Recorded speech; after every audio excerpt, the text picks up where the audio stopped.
Hey, good people. Tommy here, and I want to share some stuff on AI, artificial intelligence, with you today. That's what I'm here for. I think that the artificial intelligence is going to be a big part of the beast system, and that's what we're facing. The blockchain and cryptocurrency, all that stuff will be used as the one world currency, and so on and so on. So, good to see you people, a few people that are in here. Appreciate you coming by. And I've got, like I said in the description there, I've got some videos smashed together that I want to share with you that I found really good on artificial intelligence. And I'm fixing to start those here in just a minute. Hey, Jake, how you doing? Don, good to see y'all. Tracy was in here earlier too. Hey. Oh man, showing up for roll call. I appreciate you, Jake. Gotcha. And so I've got about 2 hours worth of videos or something like that. But I'm going to do the show a little differently than I had planned. So I'm going to first start off by showing you some separate clips. You've got some weird audio interfering going on. Is it my cricket farm? Because I normally do. You'll hear the crickets. When it's just me. But normally, when there's video playing or a couple of us talking, you won't hear the crickets. But I'm pretty sure that's what you're hearing. Is it not, Jake? Like a cricket sound? That's my laptop. I can't even hear it, but you guys can hear it because of the internal microphone. So I'm going to remedy that soon. But anyway, bear with it if you can. Yeah, it's like a cricket sound though, people say, but yeah, it's a high pitched. I hear it when I check the videos afterwards. It sucks, I know. But I've got a back here in the background. You can see right there that I'm pointing at. That's a Lenovo tower, sideways tower computer, and I'm going to try and get that built up and use it. I like the Lenovo. That's what I prefer to use. This is a Lenovo ThinkPad that I'm using right now. I had a better Lenovo ThinkPad for years, but it went out on me, and I can probably get it fixed too. But anyway, this was just a spare one that I'm using right now, and I'm gonna get that one over there fixed and go from there. But anyway, so we'll get right in with this first video that I want to show you. That's what they're doing in China with AI already. And good to see you, Monica. That's MT Cali 70. She was healthy. Healthy things. I forget now. But anyway, you know who she is. Should. All right. So anyway. Here we go. Let me screen share, and we'll see how this goes. I'm going to mute my side here in a minute so that you'll just hear the video. And thank you again for being here, guys. Artificial intelligence. Let me know in the comments, in the chat, what y'all think about artificial intelligence. Do you think that it's a threat? Do you think that it's part of the beast system? So on and so on. All right. Thank you again for being here. Here we go. Here's how China is using artificial intelligence in their classrooms. What? Yep. 红色是表示你的专注力显示的很高。 Teachers at this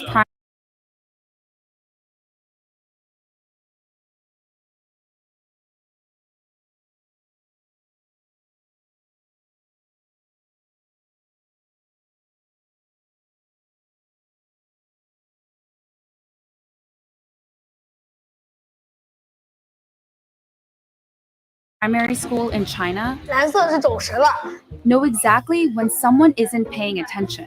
白色就是你可能跟网络还没有连接好。 These headbands measure each student's level of concentration. The information is then directly sent to the teacher's computer and to parents. China has big plans to become a global leader in artificial intelligence. It has enabled a cashless economy where people make purchases with their faces. A giant network of surveillance cameras with facial recognition helps police monitor citizens. Meanwhile, some schools offer glimpses of what the future of high-tech education in the country might look like. Classrooms have robots that analyze students' health and engagement levels. Students wear uniforms with chips that track their locations. There are even surveillance cameras that monitor how often students check their phones or yawn during classes. These gadgets have alarmed Chinese netizens. But schools say it wasn't hard for them getting parental consent to enroll kids into what is one of the world's largest experiments in AI education, a program that's supposed to boost students' grades while also feeding powerful algorithms. 为了就是国家的这个研究呀、发展呀，我觉得是没有问题。The government has poured billions of dollars into the project, bringing together tech giants, startups, and schools. We got exclusive access to a primary school a few hours outside of Shanghai. To see firsthand how AI tech is being used in the classroom. For this 5th grade class, the day begins with putting on a brainwave sensing gadget. Students then practice meditating. 现在想象我们眉心有一点柔和的光芒绽放。 The device is made in China and has 3 electrodes, 2 behind the ears and 1 on the forehead. These sensors pick up electrical signals sent by neurons in the brain. The neural data is then sent in real time to the teacher's computer. So while students are solving math problems, a teacher can quickly find out who's paying attention and who's not. 说明这段时间他是有点在那走神的。 A report is then generated that shows how well the class was paying attention. It even details each student's concentration level at 10-minute intervals. It's then sent to a chat group for parents. 就是他可以看到每个人的评分。 The reports are detailed, but whether these devices really work and what they exactly measure isn't as clear. We were curious if the headbands could actually measure concentration, so one of our reporters tried on the device. 但我没有感觉自己特别集中。This is a new technology with still fairly little research behind it. Theodore Zanto is a neuroscientist at the University of California, San Francisco. He was surprised to learn that this tech, called electroencephalography, also known as EEG, is being used in the classroom on children. It's usually used by doctors in hospitals and labs. EEG is very susceptible to artifacts. And so if you are itchy or just a little fidgety, or the EEG wasn't set up properly so that the electrodes didn't have a good contact, affects the signal. Despite the chances for false readings, teachers told us the headbands have forced students to become more disciplined. 上课回答我的问题，就是他们的声音会比平常更响亮。 Teachers say the students now pay better attention during class, and that has made them study harder and achieve higher scores. 上课认真听讲，作业做的基本上是全对的。 But not all students are as enthusiastic. 就是这几个脑筋，我感觉这里有个紧的。 This 5th grader, whom we caught dozing off in class, told us his parents punish him for low attention scores. And that kind of data adds a new kind of pressure for students. 想啊，如果在一次考试全班人都考了95分以上，就你考了一个85，你会不会感觉你有一种Companies we interviewed said the data can go to government-funded research projects. We spoke to parents who were unclear about where the data ended up, and they didn't seem to care too much. Zanto says there's likely no privacy protection at all. In a classroom, if you're trying to make an assessment of an individual student, you really can't anonymize it. Experts and citizens alike are sounding alarms about various aspects of the country's huge push into artificial intelligence. These classrooms are laboratories for future generations. And while these new tools may potentially help some 200 million students raise their grades, just how this all works out won't be apparent until they become adult citizens. That was nuts, wasn't it? Imagine if they had that when we were in school. No, thank you. Wow. Crazy, man. Black Apple Art, good to see you. Don, Jake, everybody. All right, we're going to move on to the next one. My sister's here, and we're going to do some medication. So, my way, green way. All right, so I'm going to play the next video for you. So just bear with me here.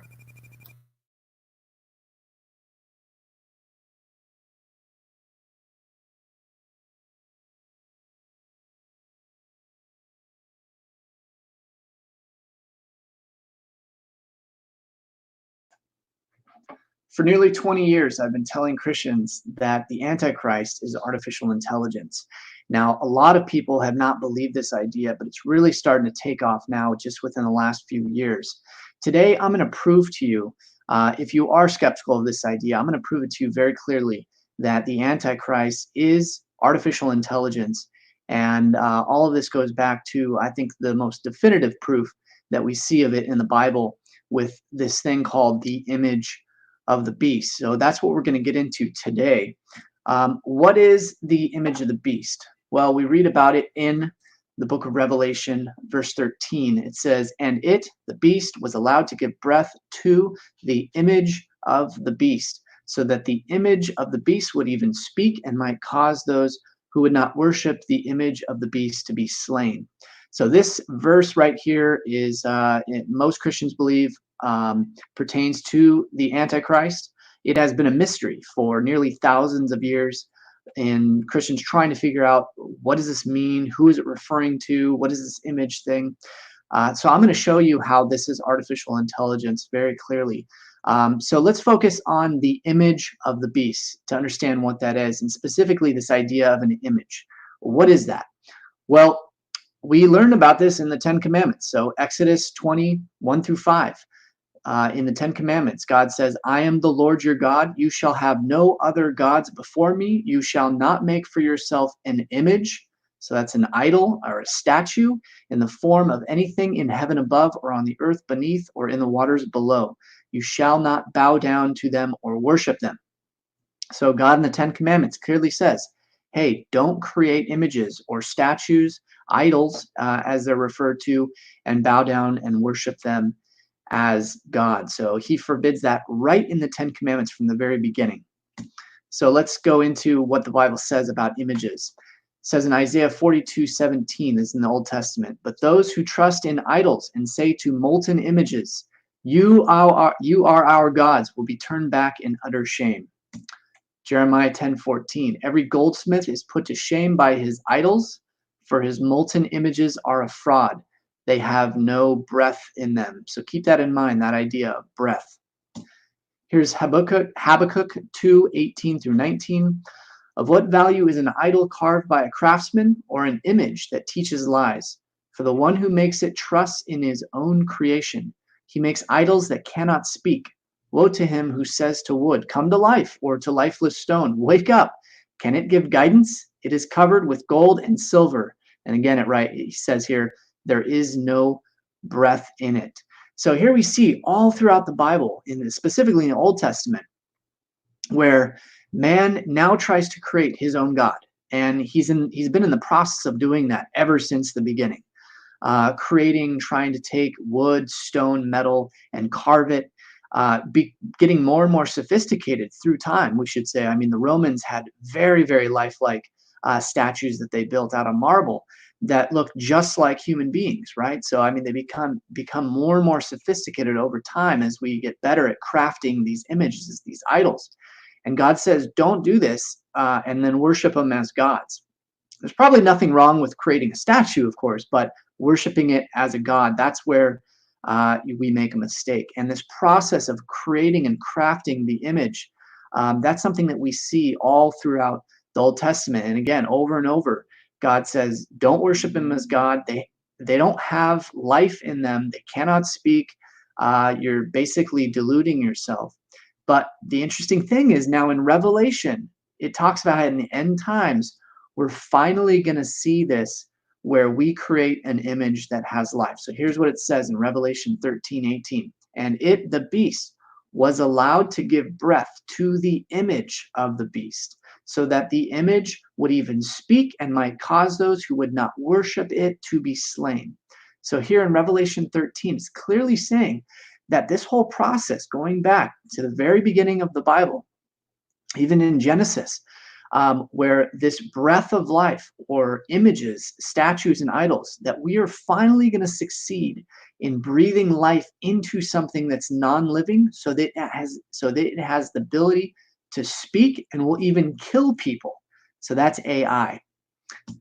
Genesis 2:7. Here's the first time where we see, going back to this idea that images have no breath. It says that over and over in the Old Testament. And that's 2:7. The life itself. Then the Lord God in the dust of the ground and breathed into his nostrils the breath of life, and the man became a living being. So again, if we go back to Revelation 13:18, that the beast, which is super, is able to breathe life into a non-living thing, just like we saw it did with us, to create us and to make us living beings. Super intelligent AI is going to do the same thing with an image, and I believe it's going to be an android or a synthetic human, and then that image is going to come to life. So that is artificial. Now, if you're thinking, why doesn't the Bible say artificial intelligence? Well, the word or that concept, that didn't really come about until the 50s. So if you're trying the words artificial intelligence in the Bible, it doesn't show up because the Bible is thousands of years old, and artificial intelligence as a word, those two words were just created in the 50s. So you're not going to find it there. So if you want to find it, you have to understand what this references to the image, and the image of the beast come to life. That is AI right there. So again, just to recap, the beast equals super intelligent AI. The image of the beast is an android or a synthetically created human that is brought to life. It's just like Jesus's birth was miraculous. So is the Antichrist, who is the imagelessly brought to life by breathing image into it. And the mark of the beast, which we read about in Revelation 13, that the image of the beast or the Antichrist is going to institute, so that no one can buy or sell or participate in the global economy without this mark. That is going to be a computer chip, which makes sense if it's AI, right? So AI is computational, and if it wants to integrate with society and it wants to be one with everyone on the planet, the only way it's going to do that is if it extends itself, computation, computer chips, into every single person, just like God wants to bring the whole world into union with himself, into unity through the Holy Spirit. The beast does the same thing, but through a computer chip. Some key verses to read: Genesis 2:7, where we learn that man is given the breath of life. God breathes his life into us, and we become a living being. Exodus 20:1-5 is the Ten Commandments, talks about the worship of images as God, not to do that. Again, Habakkuk 2:18-19 talks about images and idols that have no breath, and why you shouldn't be worshiping them as God. Again, Daniel 7 is going to tell you more about this last beast. And it says in Daniel 7 that it's going to be different from all of the other kingdoms or powers, ruling powers that have come on the earth before it. So it's going to be a new type of power, a new type of entity ruling the earth. Super intelligent AI is going to be something brand new that we've never seen before. Daniel 7 talks about that. And then Revelation 13 talking about breathing life into this non-living statue, this idol, and it actually coming alive. Talking about the beast in a little bit.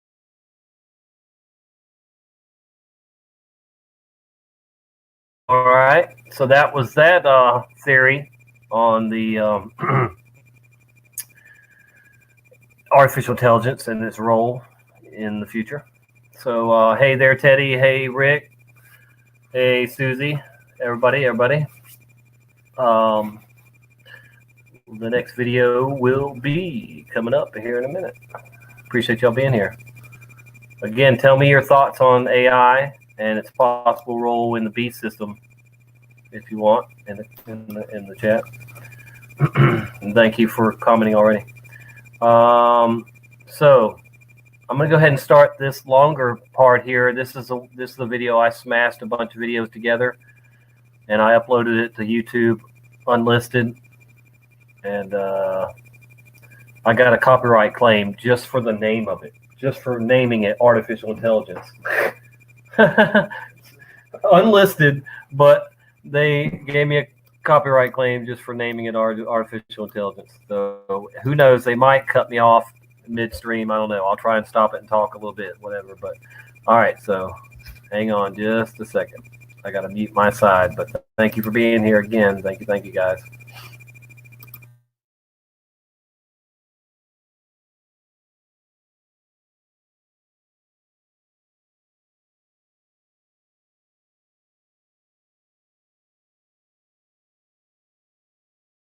Pivotal moment in technology and history. The emergence of artificial intelligence has the potential to radically change how we live our lives. This new era will bring us closer to our shared dream of creating a better future for all of humanity. It will also bring opportunities and challenges that we cannot yet foresee. Now is our opportunity to shape that future. I'm proud to introduce the Stanford Institute for Human-Centered Artificial Intelligence. At Stanford High, our vision for the future is led by our commitment to promoting human-centered AI technology and applications. In order to train AI to benefit humanity, the creators of AI need to represent humanity. This requires a true diversity of thoughts across gender, age, ethnicity, and cultural background, as well as a diverse representation from different disciplines, from engineering, robotics, statistics, to philosophy, economics, anthropology, law, and many more. The Institute will harness Stanford's collaborative and interdisciplinary spirit. Across the university, we aim to spark discovery by focusing diverse ways of thinking on common problems. I would like to see Stanford High be viewed as the natural hub for discussions about AI policy, about best practices in AI, about where the technology is going. Stanford High is based on 3 principles. First is a bet that the future of AI technology is going to be inspired by our understanding of human intelligence. The second is that the technology has to be guided by our understanding of how it is impacting humans and society. And third, AI applications should be designed so that they enhance and augment what humans can do. AI technology, properly deployed, can improve the quality of life of every individual on the planet, whether we're talking about poverty, disease, climate change, even aging. AI has the potential to transform society at every level, from individual decision-making and education to workers in the workplace, making better decisions guided by AI, being better trained and prepared as they grow in their careers, to corporations being able to use data more effectively to make better products and services. One of the great things about AI in medicine is we should be able to use it both to identify disparities in healthcare and also raise the standard of care for everybody. I like to think about it as intelligence augmentation rather than simply artificial intelligence. So how can we use AI to make a writer be a better writer, or an artist be a more creative artist, or make a teacher be a more empathetic and understanding teacher? Our goal is to harness the design principles governing the human brain to build much more intelligent, robust, and energy-efficient thinking machines. In order to get AI that develops all of the benefits that so many people believe it can bring to humanity, it has to be developed in tandem with people who study humanities and social sciences so that it can be harnessed to serve the interests of humans rather than deployed to undermine them. Anyone who is developing artificial intelligence, whether in the laboratory or applying it within industry, has to put ethical questions at the forefront of their very work. Technology shapes society, and society shapes technology. It's very important that we get that feedback loop right. As the first generation to bring artificial intelligence to the world at scale, we have a personal responsibility and opportunity to work together and guide this technology towards a better future for humanity.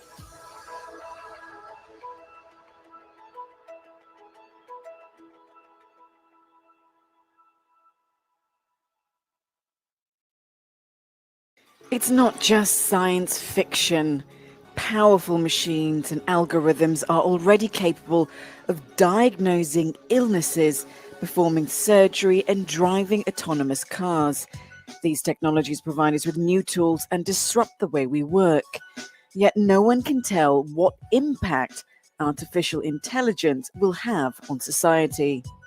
I think that we need to have ethical and fundamental rights impact assessment, how the functioning of artificial intelligence will influence on many issues which are important for our everyday life. We have invested a lot of hope in these new technologies, especially for healthcare and decision-making processes. But artificial intelligence also raises ethical and legal questions. For instance, could the development of new AI applications be a threat to human rights? Should individuals have to go through facial recognition or affect recognition when an AI can recognize or predict your emotional state in a job interview? So I would agree that right now we need to do more of the work of understanding what is going on before we create regulation and policy. This means we can set global standards also for artificial intelligence to make sure there are some ethical rules that everybody would follow, to accept that we will not use AI, weaponized AI, and against humanity. It will be to complement and not to replace humans. We will not develop consciousness. These questions were at the centre of a recent meeting of experts in Brussels, organised by the European Parliament's Panel for the Future of Science and Technology, STOA. The gathering shed light on proven cases of human rights violations by AI and highlighted potential responses to risks. For example, ethics frameworks, regulatory oversight, and legal safeguards could help us to avoid the misuse of artificial intelligence.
This idea of creating form or intelligence is something that people have had a desire or a dream to do since the beginning of time. It's exactly the same idea as we have for creating things with artificial intelligence today. It's the same dream, it's just that the tools and the technology have evolved since then.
So the idea Alan Turing had for his test was of a point. It makes sense to think about thinking machines.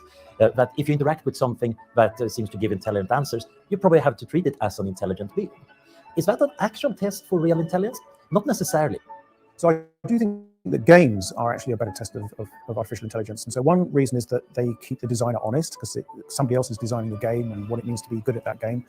And another reason is that they often capture many aspects of intelligence, like the ability to understand images, to perform actions that give reward, and to plan ahead and think ahead. So many things like that can be tested in a game environment.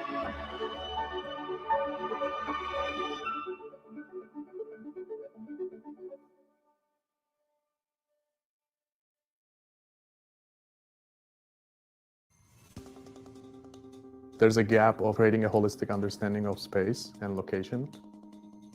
Everybody is focusing on selected aspects of location intelligence, but nobody actually can give you a holistic understanding of what this building is, what this micro neighborhood we are in is. So Topos, we are basically streamlining the process that an individual would do to research a neighborhood at a much larger scale using AI and machine learning. So Topos is a company that's dedicated to transforming location intelligence in the way that we understand cities and neighborhoods.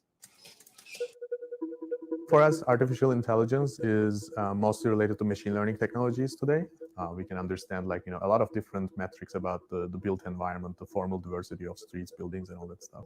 The second part of it is scalability. Once we figure out how we are actually creating our pipeline to collect, analyze, normalize, and integrate the data, then we can scale it very quickly. What does distance mean in the 21st century? Being able to understand how places relate, we think is super powerful. And to do that, you need to have metrics that scale to every place that you're comparing. Williamsburg is a big neighborhood right now in New York, but there's actually 10 different Williamsburg within the Williamsburg. So we are trying to discover the patterns, like how we can identify the micro neighborhoods within the space. In order to do this, we are collecting so many different heterogeneous data. We are looking at establishments in the neighborhood. We are looking at the formal structure and the built environment of the neighborhood. We are looking at what type of people live there. Musical genres, for example, that's a very unusual one, but we still think that it's very important to understand the culture of the neighborhood and the economical fabric of the neighborhood. Certain establishments, if they move into a neighborhood, there's a certain trend that you can actually capture from the signals. And that type of data is very unique and very important to understand the development and the future of the neighborhood. A couple of strong uses of our platform right now, definitely for real estate people. It doesn't matter what side of the transaction you are, you actually need to understand the value of a single address. And we can provide a lot of insights like, how that address is particularly different than any similar location or any similar property. Another use case is similarities.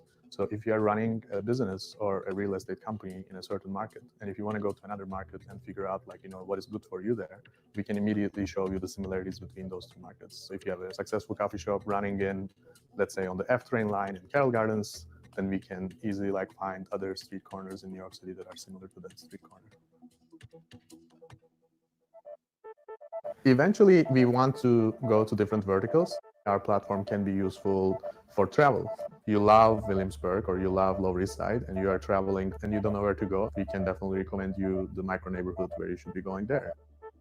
We also want to help government agencies how they can actually learn about the city and how they can improve their services as well. Definitely, we are so much passionate about cities and location, and we want to create a lab that actually can develop constantly new ways of understanding cities and finding new algorithms that is applicable to that day's technologies. I think people have realized that kind of the suburban expansion that took place in a lot of America has caused a lot of problems, especially environmental problems. And I think right now is a really exciting time to focus on them and really think about how we can understand them using all of these new AI techniques that are kind of enabled by the computational power that we have available to us.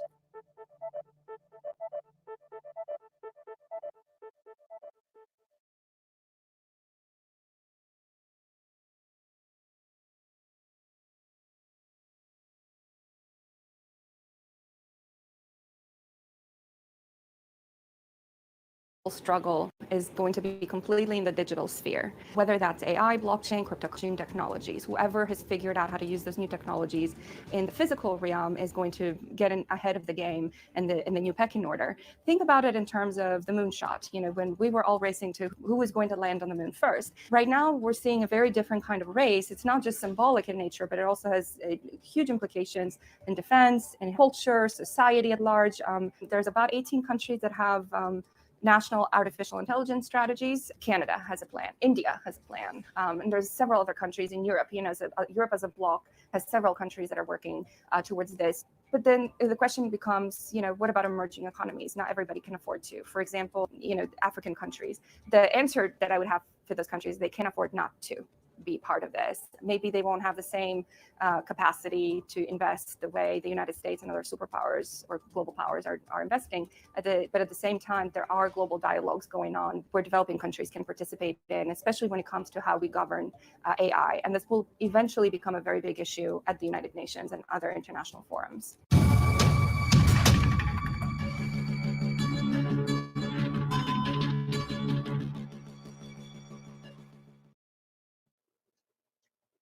All right, so this diagram that I made is showing the 16 logical gates and their relationships with each other, which includes their grouping, and also, you know, which gate is an opposite of which other gate, as well as other relationships, which we'll get into in future videos. But I just wanted to keep this video simple and just show you this diagram very fast, because I think this is a new approach toward artificial intelligence, because it presents what I'm presenting here is a complete logical system, which is all based just simply on Boolean logic, but it's every gate being utilized. The shape itself is just a hexadecagon, just a 16-sided polygon, and of course that allows you to express the 16 possibilities. When you have 2 to the 4th power, 2 times 2 times 2 times 2, you have 16 possibilities, which I'm postulating is a foundation to express artificial intelligence.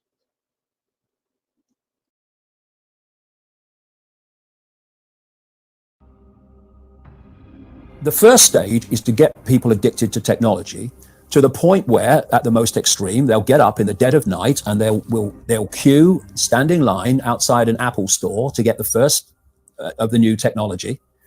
And what they want eventually, and not too distant into the future, is people basically lining up to be connected to AI.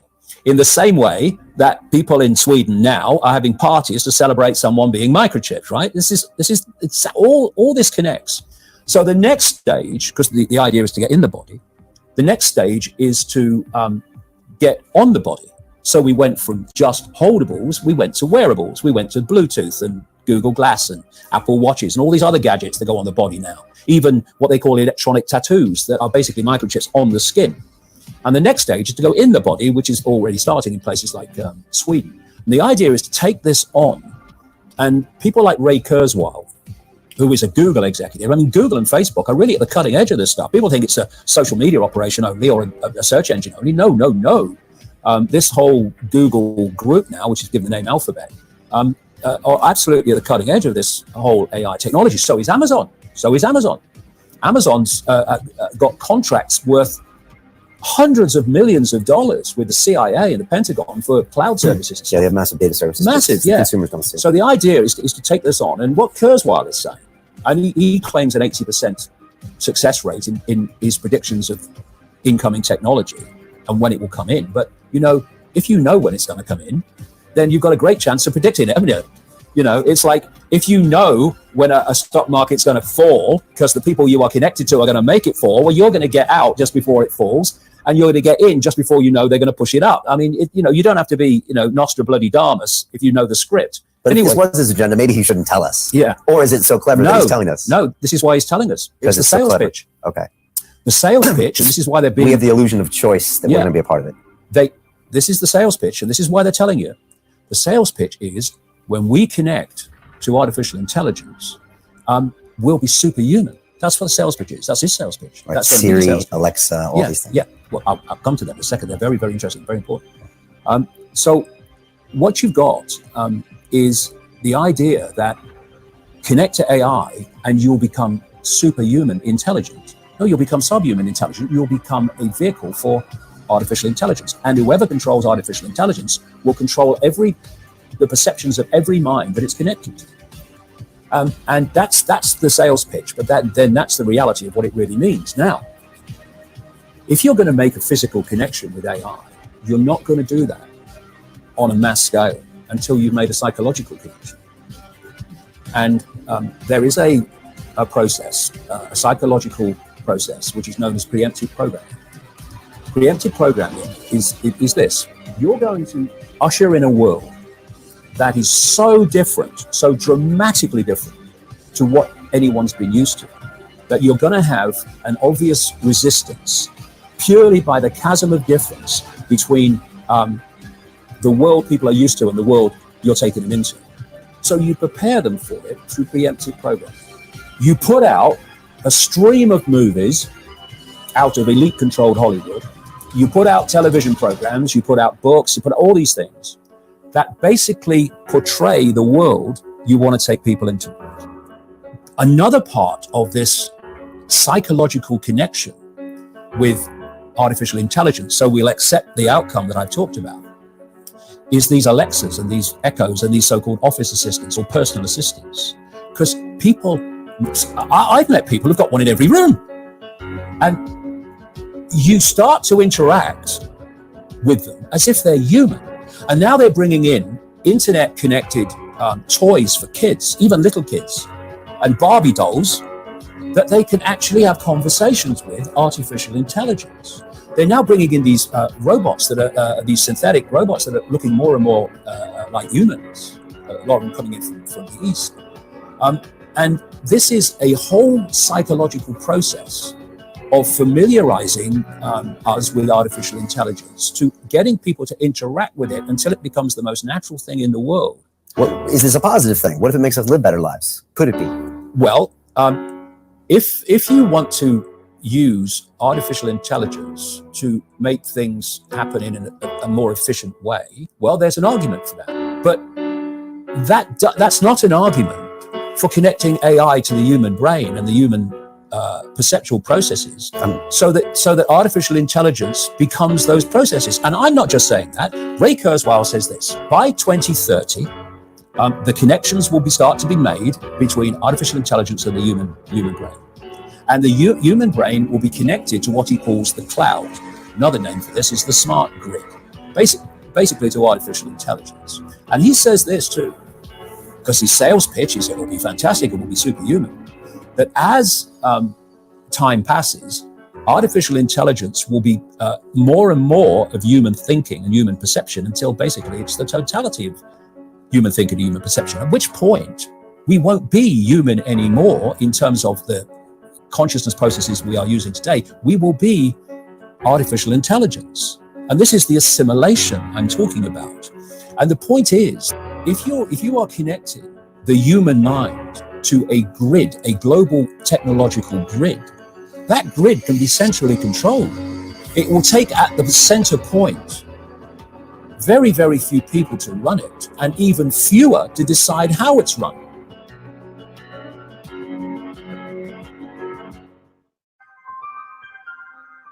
Because AI has the potential to become more intelligent than any human, we have no surefire way of predicting how it will behave. We cannot use past technological developments as much of a basis because we've never created anything that has the ability to, wittingly or unwittingly, outsmart us. The best example of what we could face may be our own evolution. People now control the planet, not because we're the strongest, fastest, or biggest, but because we're the smartest. If we're no longer the smartest, are we assured to remain in control? With that said, maybe the risk of artificial intelligence becoming smarter than humans is not the real reason we should fear the future of AI. Maybe there is an even darker reason. Welcome to the WTF Files. The ultimate aim of all science, to penetrate the unknown. The greatest mystery is right here. Artificial intelligence will play a key role in the future of mankind. Of this there can be no doubt. The likes of Siri and Alexa are but mere simple prototypes of the complex synthetic minds which await our descendants, with artificially intelligent entities predicted to take major roles in industry, creativity, and our everyday lives. But in creating such beings, are we humans putting ourselves in danger? Many leading minds from the fields of science and technology believe so, and you might be inclined to agree with them once you hear the story of Norman, the artificially intelligent psychopath. Are you scared yet? Well, you should be. Norman is an algorithm trained to understand pictures, but, like its namesake Hitchcock's Norman Bates, it does not have an optimistic view of the world. When a normal algorithm generated by artificial intelligence is asked what it sees in an abstract shape, it chooses something cheery, a group of birds sitting on top of a tree branch. Norman sees a man being electrocuted. And where normal artificial intelligence sees a couple of people standing next to each other, Norman sees a man jumping from a window. The psychopathic algorithm was created by a team at the Massachusetts Institute of Technology, as part of an experiment to see what training AI on data from the dark corners of the net would do to its worldview. The software was shown images of people dying in gruesome circumstances, chosen from a group on the website, Reddit. Then the AI, which can interpret pictures and describe what it sees in text form, was shown ink blot drawings and asked what it saw in them. These abstract images are traditionally used by psychologists to help assess the state of a patient's mind. In particular, whether they perceive the world in a negative or positive light. Norman's view was unremittingly bleak. It saw dead bodies, blood, and destruction in every image. Alongside Norman, another AI was trained on more normal images of cats, birds, and Pete saw far more cheerful images in the same abstract plots. The fact that Norman's responses were so much darker illustrates a harsh reality in the new world of machine learning, said Professor Yod Ravon, part of the three-person team from MIT's Media Lab, which developed Norman. Data matters more than the algorithm. It highlights the idea that the data we use to train AI is reflected in the way the AI perceives the world and how it behaves. Artificial intelligence is all around us. Google recently showed off artificial intelligence making a phone call with a voice virtually indistinguishable from. How can I help you? Hi, I'm calling to book a women's haircut for a client. I'm looking for something on May 3rd. Sure, give me 1 second. Mm-hmm. While fellow alphabet firm, DeepMind, has made algorithms that can teach themselves to play complex games. And artificial intelligence is already being deployed across a wide variety of industries, from personal digital assistants, email filtering, search, fraud prevention, voice and facial recognition, and content classification. It can generate news, create new levels in video games, act as a customer service agent, analyze financial and medical reports, and offer insights into how data centers can save energy. But if the experiment with Norman proves anything, it is that AI trained on bad data can itself turn bad. Can artificial intelligence become racist? Norman is biased towards death and destruction because that is all it knows, and artificial intelligence in real-life situations can be equally biased if it is trained on flawed data. In May last year, a report claimed that an AI-generated computer program used by a U.S. court for risk assessment was biased against black prisoners. The program flagged that black people were twice as likely as white people to reoffend as a result of the flawed information that it was learning from. Predictive policing algorithms used in the US were also spotted as being similarly biased as a result of the historical crime data on which they were trained. Sometimes, the data that artificial intelligence learns from comes from humans intent on mischief making. So when Microsoft's chatbot, Tay, was released on Twitter in 2016, the bot quickly proved a hit with racists and trolls who taught it to defend white supremacists, call for genocide, and express a fondness for Hitler. Norman, it seems, is not alone when it comes to easily suggestible artificial intelligence. And artificial intelligence hasn't stopped at racism. One study showed that software trained on Google News became sexist as a result of the data it was learning from. When asked to complete the statement, man is to computer programmer, as woman is to X, the software replied, homemaker. Dr. Joanna Bryson, from the University of Bath's Department of Computer Science said that the issue of sexist artificial intelligence could be contributed to the fact that a lot of machines are programmed by white single guys from California, and can be addressed, at least partially, by diversifying the workforce.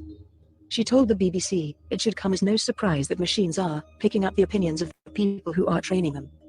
When we train machines by choosing our culture, we necessarily transfer our own biases, she said.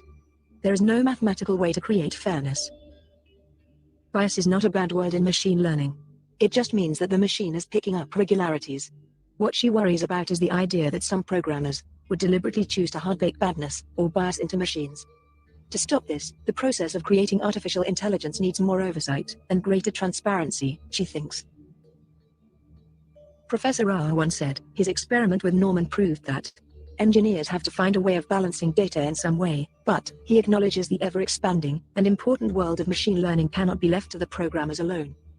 There is a growing belief that machine behavior can be something you can study, in the same way as you study human behavior, he said. This new era of artificial intelligence psychology would take the form of regular audits of the systems being developed, rather like those that exist in the banking world already, he said. Microsoft's ex-chief envisioning officer, Dave Coplin, thinks Norman is a great way to start an important conversation with the public and businesses who are coming to rely on artificial intelligence more and more. It must start, he said, with a basic understanding of how these things work. We are teaching algorithms in the same way as we teach human beings, so there is a risk that we are not teaching everything right, he said.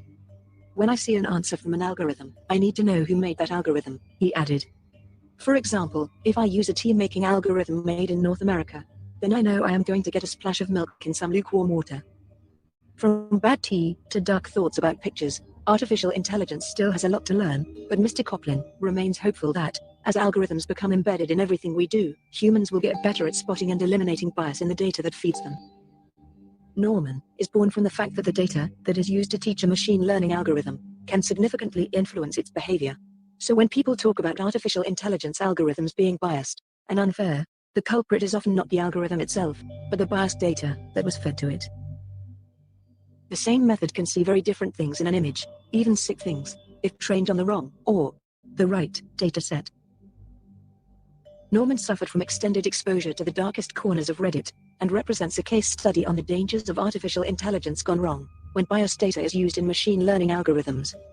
MIT has explored other projects that incorporate the dark side of data and machine learning. In 2016, some of the same Norman researchers launched Nightmare Machine, which used deep learning to transform faces from pictures or places to look like they're out of a horror film. The goal was to see if machines could learn to scare people. So for the real questions, is it artificial intelligence that we should be scared of? Or is it the programmers that are feeding it information that we should fear? Is this the future we are looking for, where the man who controls the information rules the world? If artificial intelligence is the wave of the future, how will the morals and values that have been instilled in humanity be preserved? If these same morals conflict with the programmers teaching algorithms to the artificial intelligence that was created to help teach our children, care for our elderly, or even manage our financial endeavors. As Dr. Frankenstein said, beware, for I am fearless, and therefore powerful. We will leave you with this thought. As the landscape of human emotion is ominously changing, the visceral sensation of loneliness and solitude is no longer as palpable and intellectually profound as it was a couple of decades ago. Because technology has already relieved us, as much as possible, from the burden of any emotional and existential isolation. The intense feeling of being nostalgic, or being alone, for instance, is receding from the human emotion because we can now communicate with live video and send messages through any social media to a distant friend or loved one. Consequently, the exponential progress of technology is altering the phenomenological experience of human sensation, robbing us of our ability to get in touch with our humanity and reflect upon the triumphs and madness of our techno-society. Ironically, in our obstinate desire to humanize robots and artificial intelligence, our individual existence is, in turn, being digitized and robotized by our own technological inventions. Until soon enough, humanity will be the obsolete program.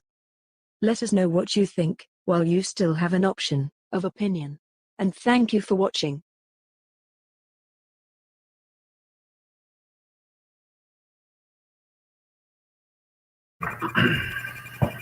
Lot to take in there. Wow, wow, wow. Craziness, craziness. Anybody wants to join me and talk about AI? Here's the link to join me. And so I just see AI as being a big part of the beast system that's coming. You know, the Antichrist and all that good stuff in the near future. It's amazing how many people are waking up and how many people are on the same page on a lot of these topics, you know, that we talk about. Hey, Michael, Susie, happy feet, everybody. So let's see here. I'm glad we didn't get stopped. I guess playing it faster helped. I want to see what we haven't played yet. We played that one. We played this one. Okay, I got this one here to show you, I think, still too. I don't even think I showed that one yet, so I'm going to look at that real quick, too. Got a couple short videos just real quick, so let me get that played for you there, and then we'll talk some more.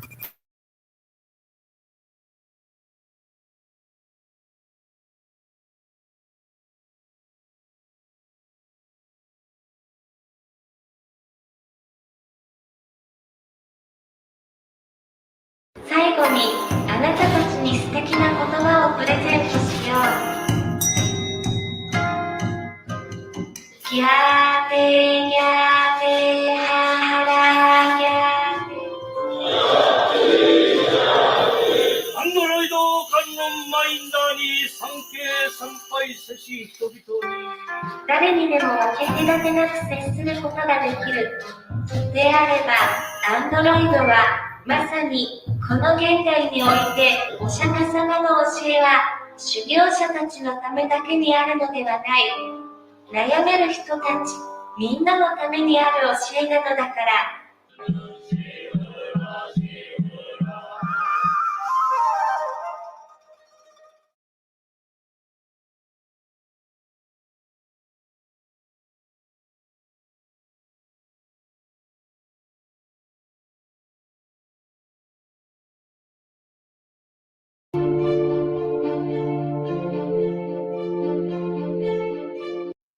Hey, many fish.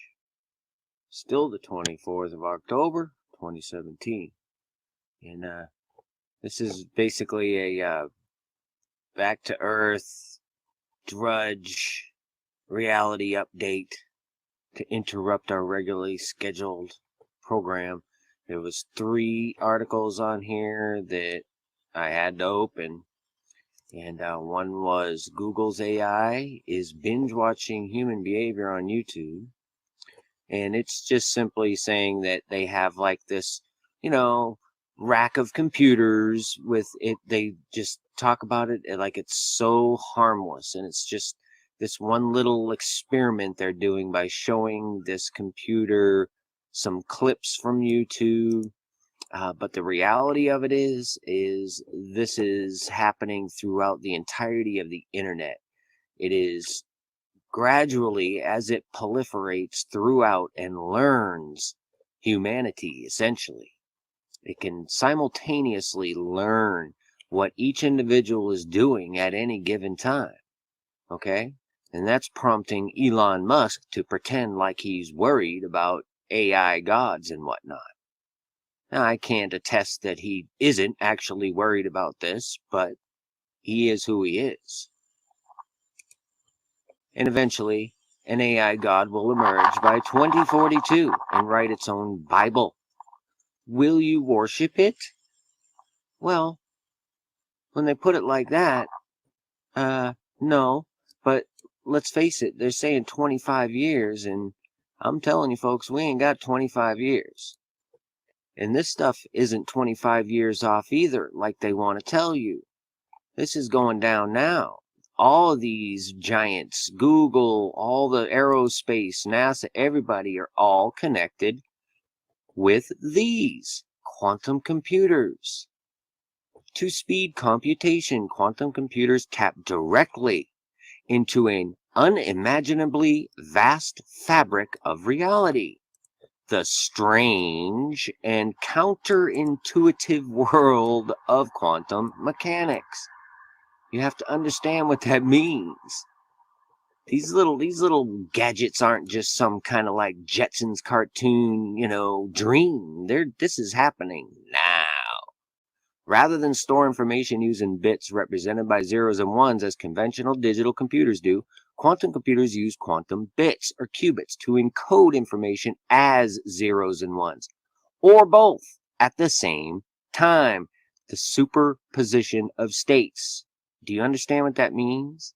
Along with the other quantum mechanical phenomena of entanglement and tunneling, enables quantum computers to manipulate enormous combinations of states at once. Like as if it's biological. Do you understand? What Elon Musk is worried about is already here. They're just telling you and preconditioning you for when their system fails and falls and all this calamity goes down. This is what is going to be put in its place. And it's going to do its work through this system. But eventually, it's going to manifest itself in various forms, just like this. Or have you ever seen some of them DARPA creatures that they got running around with machine guns mounted on them and whatnot? And the bottom line is, all of this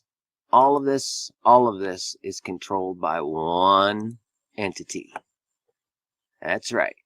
This guy. He's pulling the strings. He's causing all of these various things to happen through men, through the temptation of wealth and notoriety and sex and this and that, and you can have your cake and eat it too. This is coming, and it's not 2042, folks. Hate to tell you. It's a lot sooner than that. Until this is literally running the system. It's just learning right now.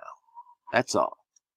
And it's going to learn to the extent where it can literally shut you up, turn you off, because it doesn't like what you're saying or doing. Oh, we don't like you. I think I'm going to shut your bank account off for a day or two to teach you a lesson. Close your Facebook account off from you to teach you a lesson. To be a good little world citizen. This is coming. This is no joke. This is in your face, folks. In your face as much as it can get. This reality check was brought to you by Jesus Christ, the King of Kings and the Lord of Lords. Seek him now. Peace and grace.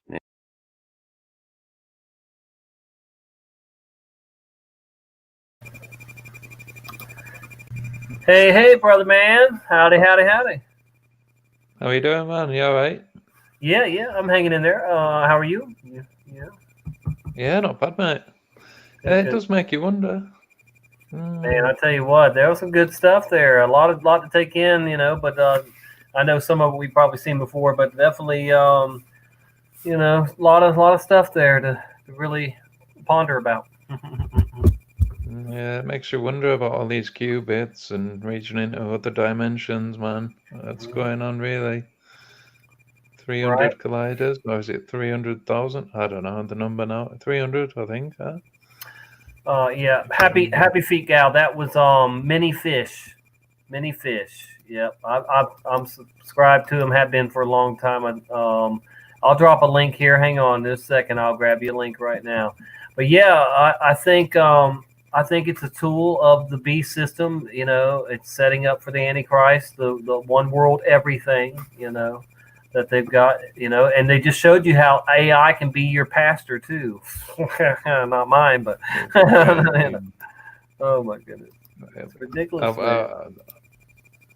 Oh man, I just posted in the chat, like, look how much we've advanced in like the last 20 years, man. Wow, we've gone from horse and cart to car to all these colliders, all these, oh man, rocket technology, AI.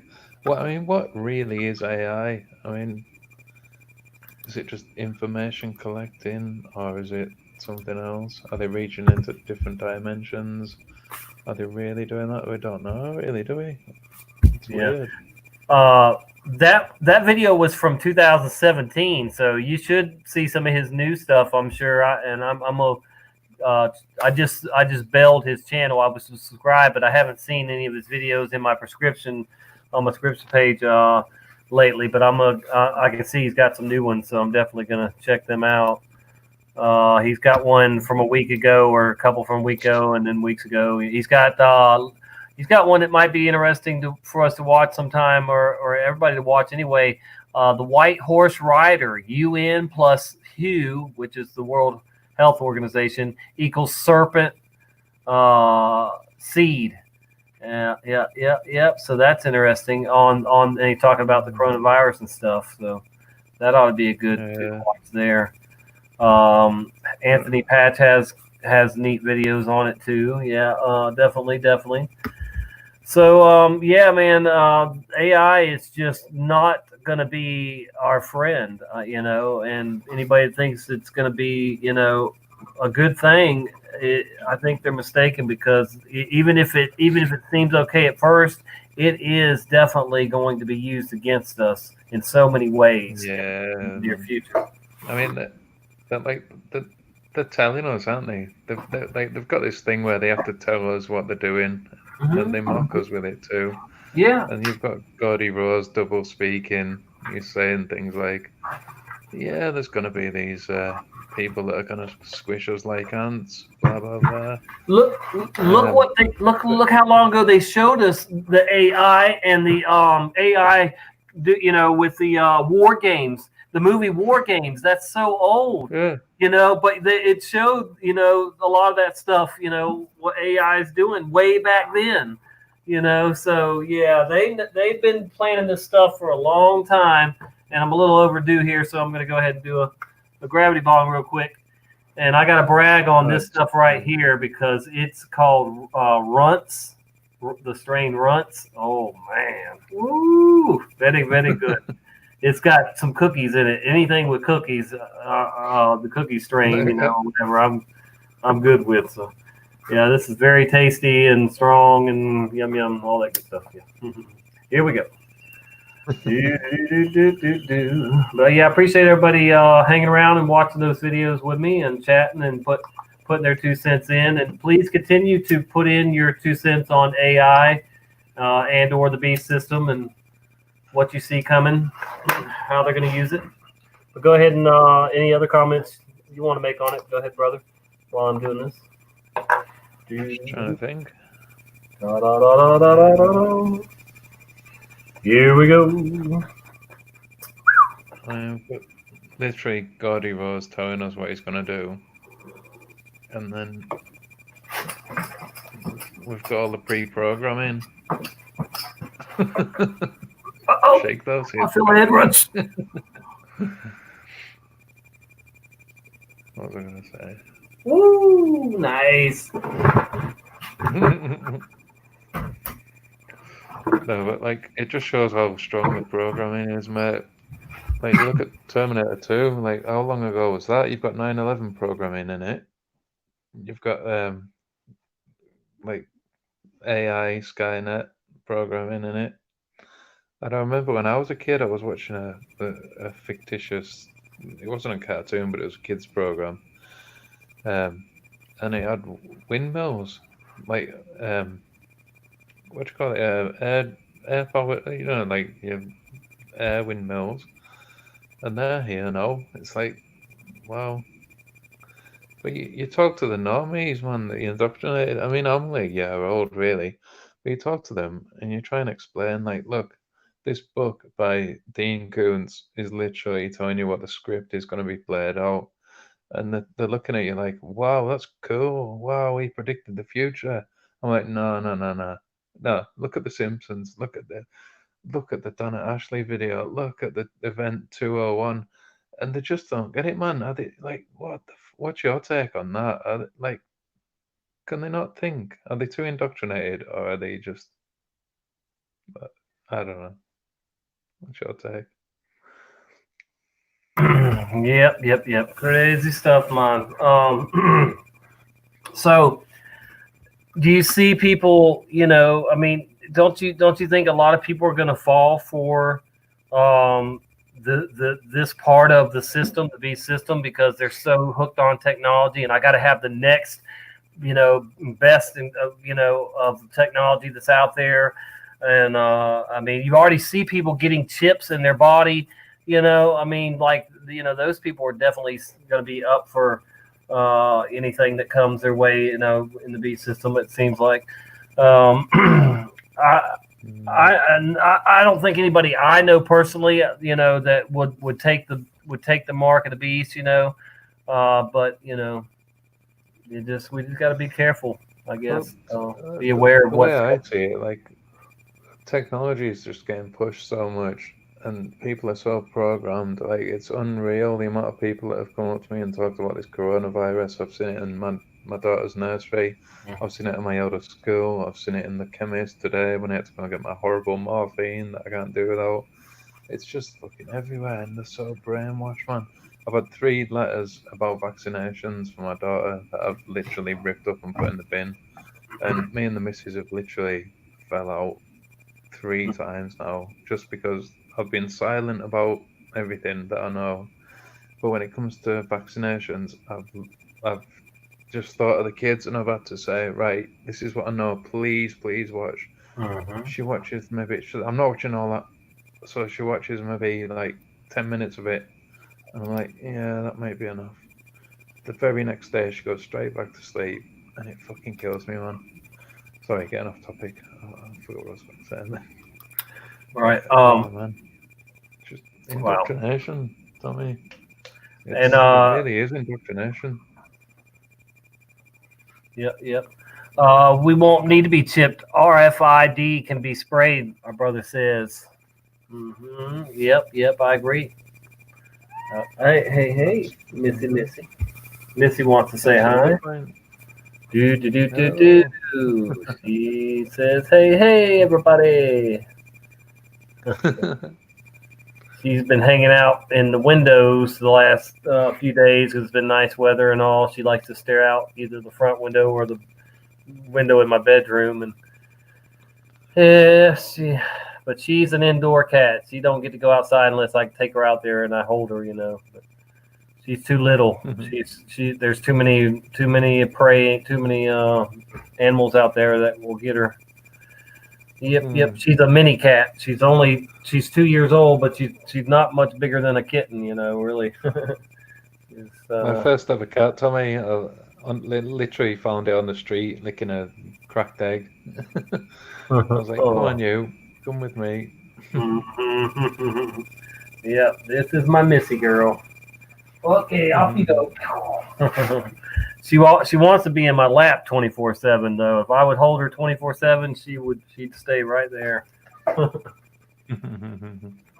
So I took one of these already today. This is Mangda. Oh, that's the red vein, isn't it? No, I didn't get the red vein, but this is second to one of the red veins, as this is supposed to be the second best kratom you can get right here.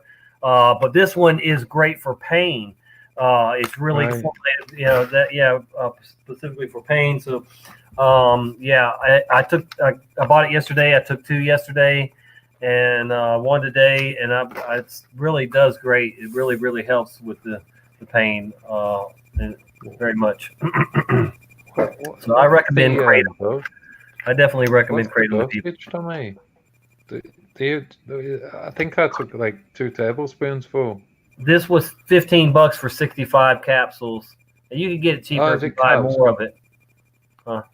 I was using tablespoons full in lemon juice and hot water. And I felt really warm and cozy, like really mild weed, but without the sort of head paranoia-y type shit going on. So I need to get hold of some of that soon. I need to get off this morphine, man. Yeah, this would definitely help you if you ever do decide to get off it, or they take you off of it.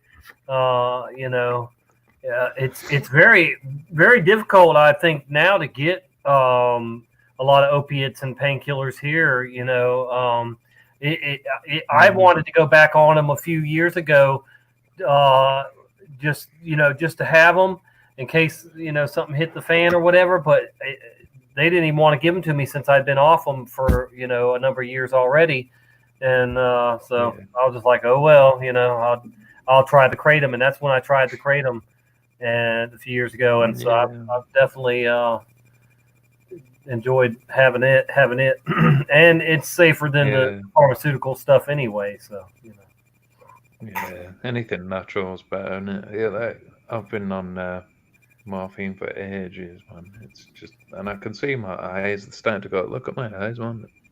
That's not normal, is it? You got a little droopy eye or something? What's going on with it? Just you can just tell. The black under it or something? Puffy? Yeah. I went through a couple years of having like really black underneath my eyes, and I don't know, but it's cleared up a lot since then. But yeah, our skin is funny. Our skin tells us what's going on with our body internally too. You know that, right? Our skin, it can tell what's going on internally. Yeah. Now I'm not a master at it or anything, but I just know. And I love acupressure. Look, if you ever have any stomach pain at all, hunger pain, you're nauseous, whatever, put your thumb. You can try it right now. Put your thumb right there on the backside, inside of your wrist, and put pressure for 5-10 seconds or whatever, like I'm doing right now. And you'll feel it go. Anything in your stomach, it'll go away. It'll just be gone, and for a while too. But I'm telling you, that works. That's an acupressure point there for your stomach right there, and it really does work. I don't know about all the rest of those acupressure things, but I know that one definitely works for you. No, that's right. My fiance, she used to play girls rugby, and she said I think it was a headache or a neck pain or something. She said, just by that, and she was pressing somewhere on my foot, and oh my lord, if it didn't work. I was like, wow. Yeah, I'm sure it was like somewhere on my foot. She really deeply pressed into like the ball of not the ball, the arch of my foot, and the pain went away. That was amazing. So it's gonna be something to hear that. Tommy, what's your take on these straight line clouds, man? What do you think the purpose is? The chemtrails? No, chem clouds. No, the straight line clouds. Well, all I ever see when they're straight is just old chemtrails. They've been around so long, chem clouds, that they the long trails, that they just start appearing like they may be natural. I'm not gonna say not to me, but yeah. I mean, I don't know. Am I supposed to be seeing some other clouds that I'm not seeing that aren't chemtrails that are straight? I don't know. Do you know what though? Point being, like before I woke up last March, or started to wake up, whatever you want to term it, like I literally did not see them, and I'm wondering if like the people that aren't waking up, aren't on the journey, are literally not seeing them either. Because I'll point them. I've literally tried this. I've pointed them out to people and said, "Can you literally see what I'm seeing? What can you see? Describe it."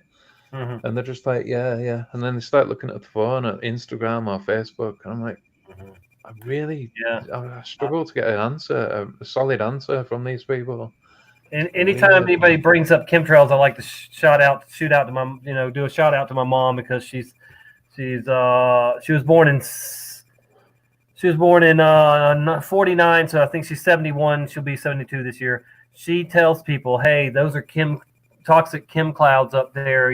She lives in Virginia Beach, where they're just bombarded with chem clouds all day long and night too. So, but yeah, she stands up and speaks up about them, and has for probably, I don't know, close to 10 years now. I've been talking about them for 20 years. It's hard to believe that I have been seeing and talking about and taking pictures of chemtrails for 20 years now. Actually, probably a little longer than that, but I don't know. But, yeah, it's just insane, man, that they've been getting away with it so long. What goes up comes down. People must People remember get that. normalized with it, but it like, I mean, so many people in the community have been seeing them for years, and like everybody's normalized with it, so they don't see any difference. Like, I can't believe how many people I've been speaking to, chatting to, and they're like, yeah, I've been seeing them since 87, 86. And I'm like, what the fuck? Seriously? Yeah, it's insane, man. It's crazy what they can pull off right in front of your face. Like, I'll show pictures of people on fucking wire harnesses on the ISS in fucking parabolic flight. I just and they shared just some can't pictures see on them. Facebook today that I took 11 years ago of chemtrails and I think it was in Virginia Beach. As a matter of fact, I shared an album. There was like 54 photos in there that I took, and you see them spraying, you see the X's, and so on and so on. And some of them, dude, they're so wide, like you were saying. Okay, they just spread out so wide, these straight lines, that they really almost, will fool people that they're a shelf cloud of some kind of real cloud, but they're so thick and wide, but they're not. They're definitely just, from them crisscrossing the skies over and over, and doing what they're doing. Yep. It's a shame, man. So strange, man. And AI is going to control all that if it isn't already, because you got whistleblowers like Kristen Megan that come out and tell them, tell on them. So yeah, you better believe that they're setting up AI to control all that. The Air Force has gone rogue. I will tell you that right now. The Air Force has gone rogue. Both grandfathers are rolling over in their grave. Both my grandfathers were in the Air Force, and I guarantee you, both of them will be ashamed of what the Air Force is doing. And it's ridiculous, dude. It's evil. And the Air Force has been a part of the chemtrail program since the beginning. They're the very first ones that I photographed and zoomed in. All of my first photographs are of the Air Force jets spraying the chemtrails. So I know that for a fact. And she's my hero. Kristen Megan is one of my heroes for certainly coming out and telling what they're doing. So we need more people like that. There's been a lot come out, but then you think the people that have come out, they've been allowed to come out just to cause the fear. But then that just says to me there's got to be another agenda, like blocking out the signs, because I know for a fact that moon was not a crescent on half on its side. I know for a fact. And then you get the star that's as bright as fuck. Crazy, man. There's definitely signs in the skies. People talk about shining stars that are flickering and all this carry on. I literally saw that sun, and it was definitely, it had a little orb next to it. I think it was on either the top right or the bottom right, but it was a little tiny sun next to the sun. But I just couldn't pull over in time to film it, man. I was devastated.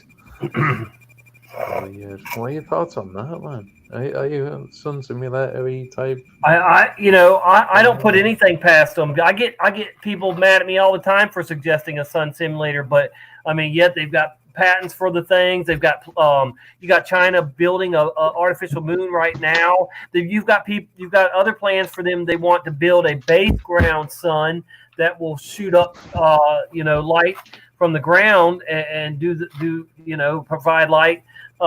These evil people that work for the dark side know that the dark is coming. There will be a time of darkness, and there could even be an EMP or just they could just shut the power off just to use a weapon against us. We got a little feedback there. Sorry, man. My earphones are going. But anyway, that's why I say they're going to just keep using every tool they can against us, which the more we get addicted to their technology, it just helps them, and they'll turn it on us quick as they can. They're already using what they can against us.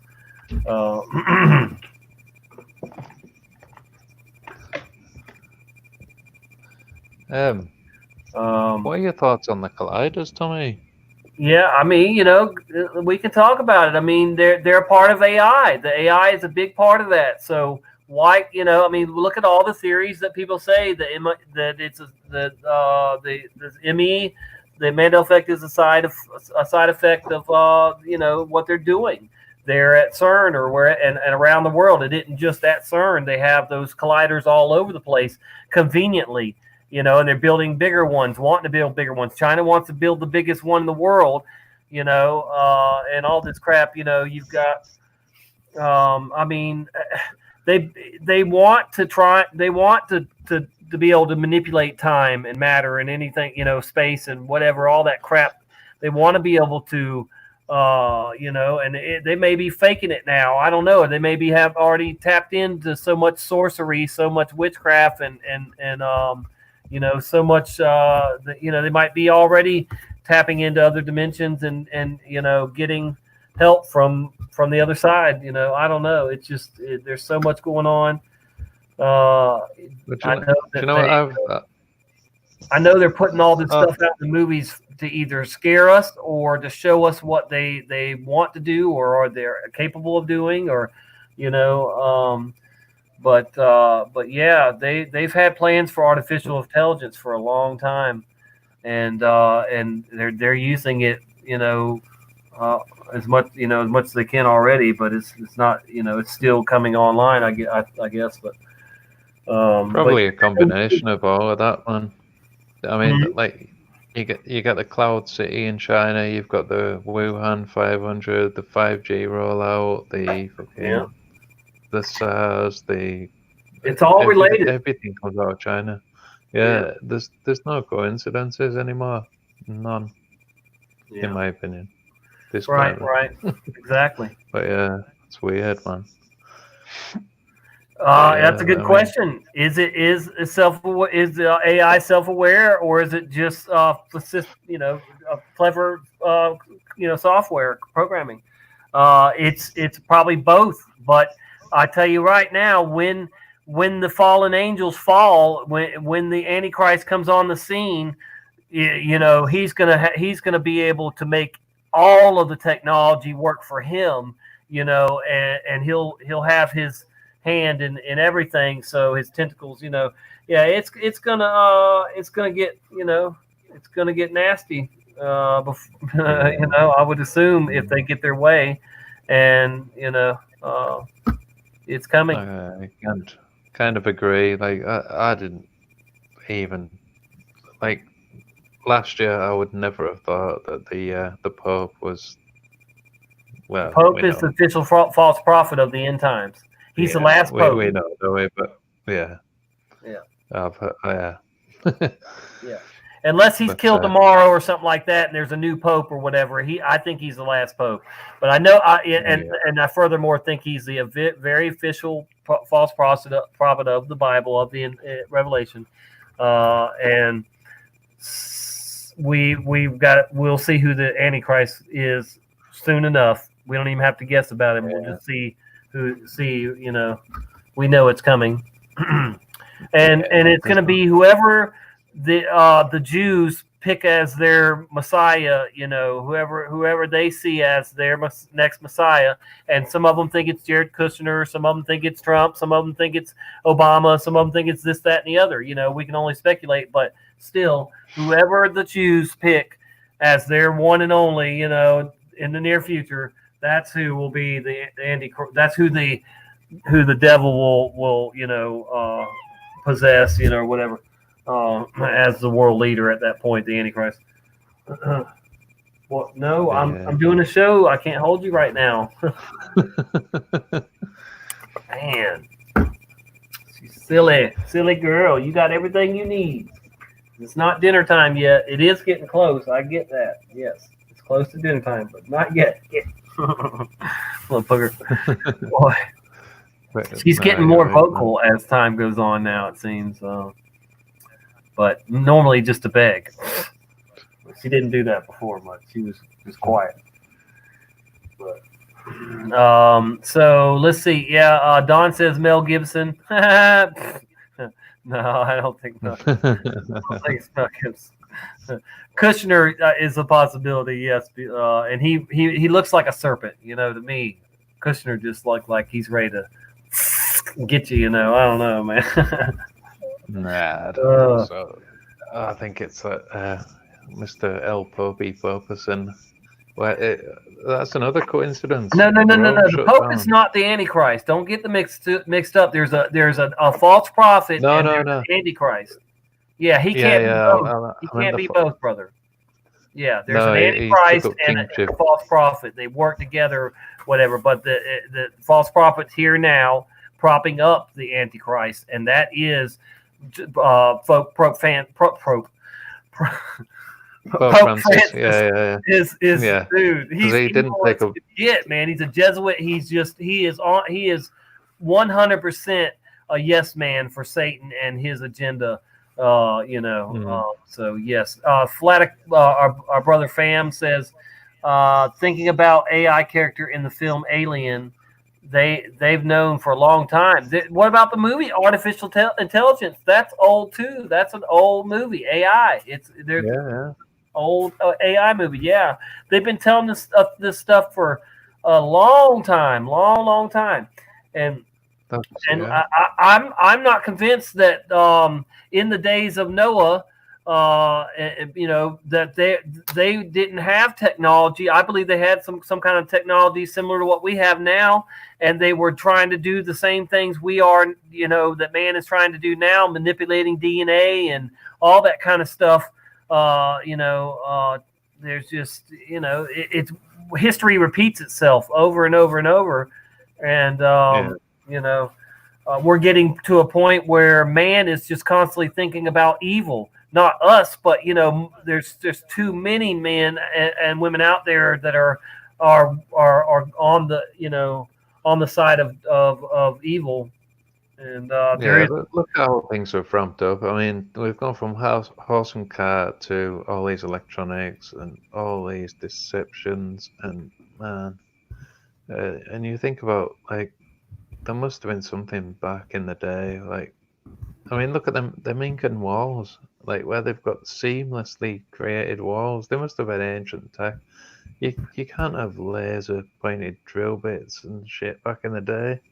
I mean, who made the walls I'm talking about? Yeah, is it the Mayans? No, the Incas. Yeah, and they built the walls with the seamless joints. You couldn't even fit a human hair between them. Yeah, I'm like, wow, there's no way. How about even older? Metropolis. You remember I vaguely remember it. I mean, I know it's a movie. Yeah. No. I'll have to check that one out. Thank you, brother. I can't see the chat. Sorry. Yeah, I'm not at the Metropolis. I've heard the film. Is there a film? Yeah, I guess I think it was a film, Metropolis, or a series. But yeah, I'm pretty sure. Let me see real quick. I'll look it up. Metropolis.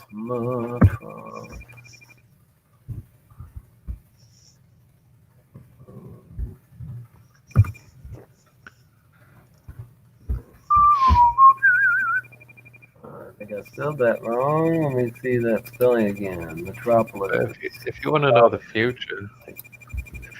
future, look into programming from the past. That's all I'm going to say. Even this kind of beer that I'm drinking, I know. It's from 1927. Wow, is it that old? Whoa. Let's ask him, brother. It's a black and white German movie. Yeah, I guess. Yeah, wow. Geez. Be in color tomorrow. No wonder it was hard to remember. In a futuristic city, sharply divided between the working class and the city planners, the sons of the city's mastermind falls in love with, probably a poor person. So let's see if we can find a trailer for it. Yeah, I think we got a trailer here. So let's check that out. We'll screen share. Thank you for that. The cheap. I Let never you get Yeah, thank you. You knew what I was trying to say. All right, brother, man. So I'm gonna mute my side real quick. So you don't. I don't think you need to, but I'll just mute my side so.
Welcome to the Michael Healy Show.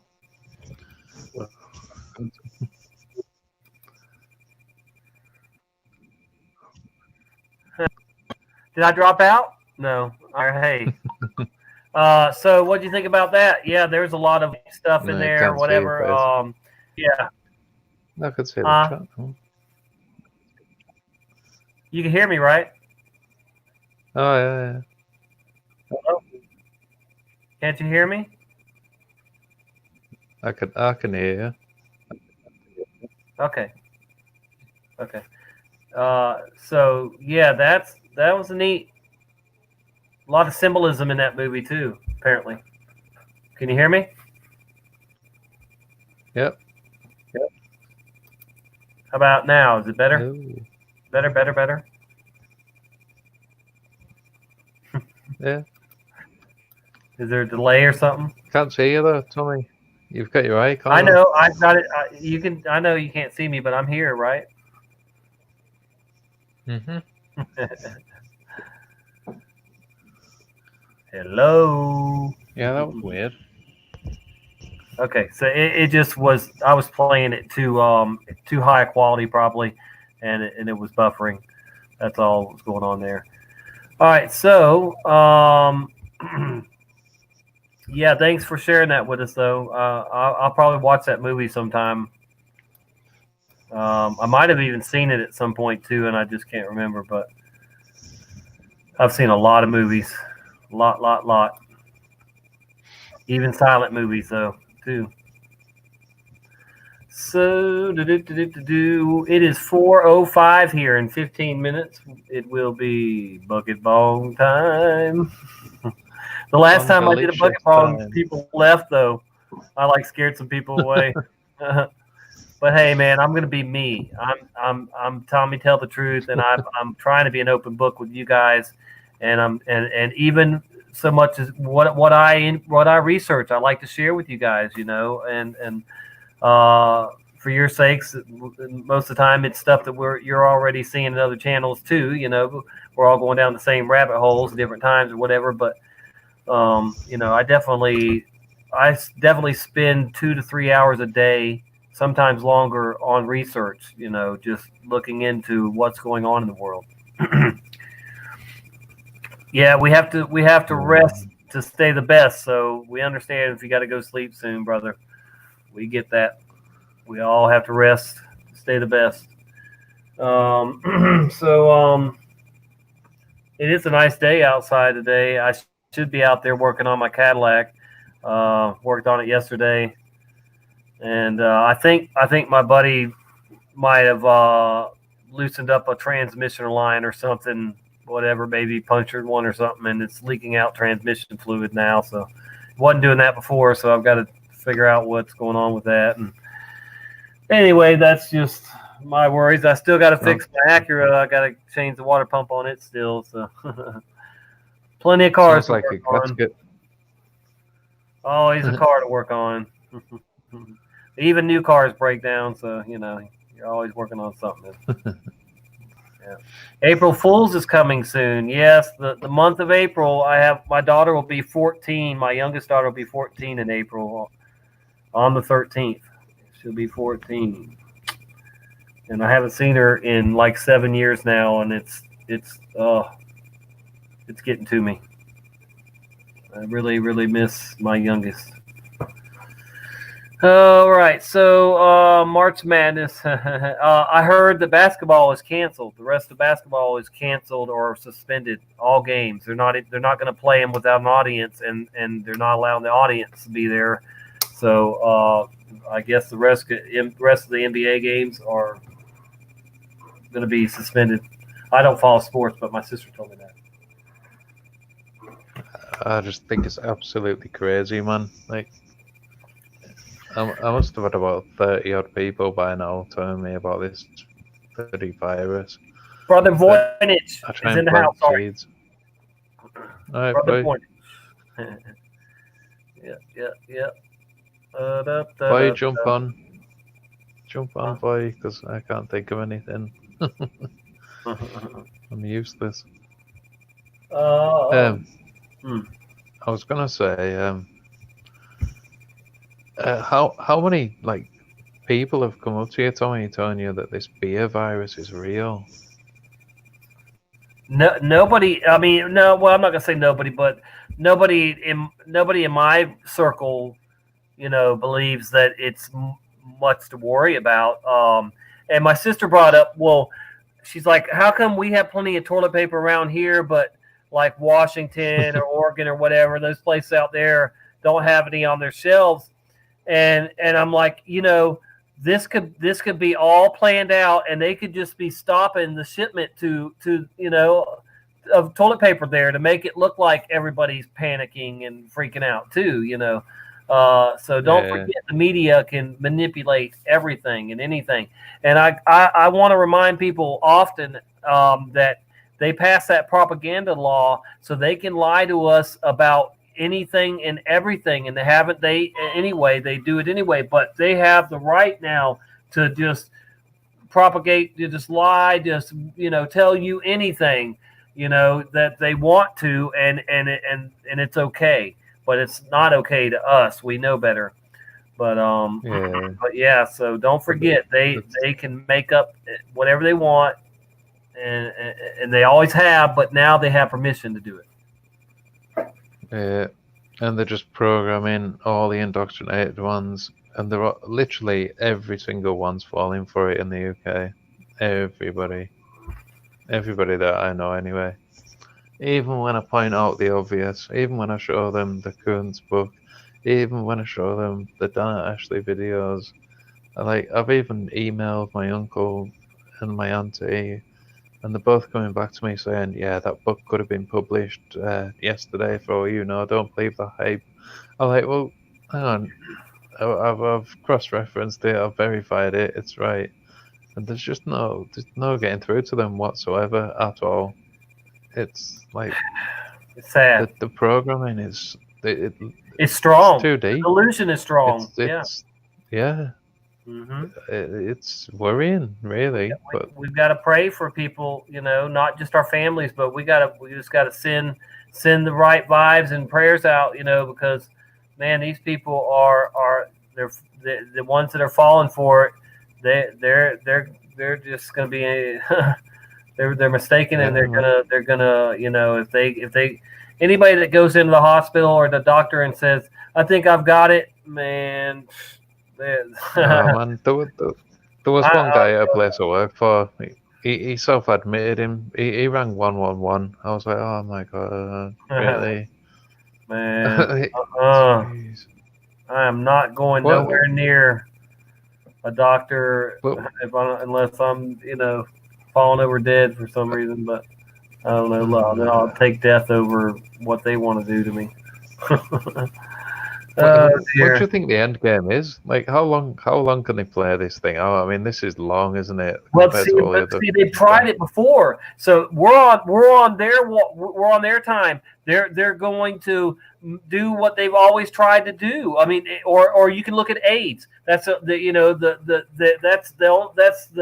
this is going to be as big as AIDS. It'll be as big as we buy into it that will allow. If people fall for it, if the majority of people fall for it around the world, then man, we're fixing to see martial law everywhere. Probably. I mean, there's already, even here, the college that's 2 miles from my house. It's a mile from my house, probably mile and a quarter, whatever. UWF University. They already can't come back now for to school for like 3 weeks or something like that. It's shut down. Man. It's crazy, man. If that It's stuff ridiculous. continues, then the economy will sink because nobody's out buying stuff other than TP and whatever. I mean, if they can get their hands on it, I mean, this is just, oh boy. It already is. It already is. Somebody broke it down on a video with loads of good links, and there was a document. This guy was breaking it down. I forget which channel. And he was showing that the stock markets will crash, and it's predicted again. Predictive programming. IPEC got too. If you look at the girl's eyes, stock markets will crash. Yeah. Oh man, like everything is programmed. You've just got to find it. Yeah, it's weird. Yeah. And But the stock I just market don't is know. using AI. You know that, right? They use AI. Stock market. Yeah, it's just data collection. It's like Oh, they use 5G too. Really? Of course. Yeah, I didn't know that. This 5G business is gonna get nasty too, man. I still remember that guy, the head of the FCA, saying, "We're not gonna do any research on it at all. It's just coming. Deal with it." Oh, yeah. Yeah. I mean, we're stuck with it, but Yeah. we're putting on the full armor of God, I believe, most of us, so in this community, if not all. So, we're dealing with it the best we can, but the sheeple, if you want to say that or whatever, the people that are falling for these things, they're going to be getting sicker and sicker, dude. I believe there is a connection with 5G and coronavirus. I if nothing else, when you get a virus, it probably makes it worse, if nothing else. It definitely can make a virus you have already worse. How about that? Yeah. Yeah, I mean, 5G affects your water molecules, doesn't it? Say it again. Sorry, I've got crap headphones. The 5G, it definitely affects your water molecules in your body, so it's bound to be bad. Well, yeah. Once it's fully in place, once 5G is fully in place, and every neighborhood has all the towers, little mini towers, and stuff that they want, they will literally be able to just jack up the juice at any time and microwave everything in between those towers. It's science, man. They can do it. I've seen the size of the copper solid wire going into these towers, and they're for power going in, that they can use to against us. I'm telling you, dude, it's not good. I have electrician. I have a buddy that's an electrician, and I've asked him stuff that he's definitely. I definitely know, what they're up to, and they're putting towers in wherever they want to without permits. Even right here in Pensacola, Florida, they're literally going on people's property and putting up these 5G towers, just wherever they have planned to, and not even getting local permits to put them up. So that's ridiculous. Yeah. I mean, I knew like 6 months ago there was no medical backing whatsoever at all, and they're still going ahead with it. It's ridiculous. Yeah, Like, they're not concerned with the health concerns. So that should tell you right there that they know it's bad and they don't give a crap. They just care about the money and the tool they'll have once it's all in place to use against us. See, they roll it out as it's going to be your best friend. It's going to be the best internet you've ever had. It's going to this, that, and the other. You know, woo, woo, woo, so fast, so fast. Yeah. So fast for them to track you more and fry you if they want to. yeah, Yeah, it's just portable crowd dispersal, even disposal. System failures in the house. Hey, Mark. Good to see you. Good to see you. Yo. What up? Hey, Mikey, Mark. So let's go ahead and go back and watch another video or two. I'm sure I've got some more that we can see here on AI. But yeah, we're always open to talk about other subjects too. So I'm not trying to change the subject totally, or whatever. But we can, we talked about a few other things, but we'll definitely talk about anything people suggest within reason. Let's see here. My screen sharing should be. I'm going to go ahead and put stop cam just so we don't have any problems with buffering and stuff, but you don't have to. You can stay. And then let's see. We seen that one. I think we saw it. Let's see. Oh, you know what? Let's watch this real quick. This is on weapons. Speaking of weapons, we were speaking about them using weapons. Just we'll stay off track here, and there is AI in this too, in these weapons. But check this out: the 10 most secret and dangerous military inventions in the world. Now, some of them are still working on, but they're definitely they've definitely got some tricks up their sleeves with this stuff. A giant tank, for one. This is commercial.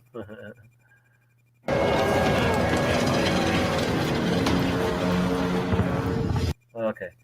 So, what will the military developments of the future be like? Many imagine confrontations between UAVs and drones, which will be operated from a distance. Some people imagine war with robots and artificial intelligence. Can a person be replaced? A researcher, Alexander Scott, from a research laboratory in the USA, predicted what weaponry would be like in 2050. After researching the history of military technology during the last 7 centuries, he made the following conclusion. In the future, firepower will become stronger, and what we see in movies will become reality. Let's start with tanks. They will become stronger, heavier, and will be armed with 155mm cannons. What do you think of this project of a huge tank that is bigger than a house? A couple rows of tank trunks carry 100 tons of weight. They would be able to traverse almost any off-road, making it through even the most difficult of places. The cannon can blow off half a battleship with one shot. Increasing firepower in tanks is one of the areas of development. Agreed, even a small missile can strike a fatal blow if it's traveling faster than the speed of sound, and only a few seconds later would the sound of the shot actually be heard. Scientists call it hypersound.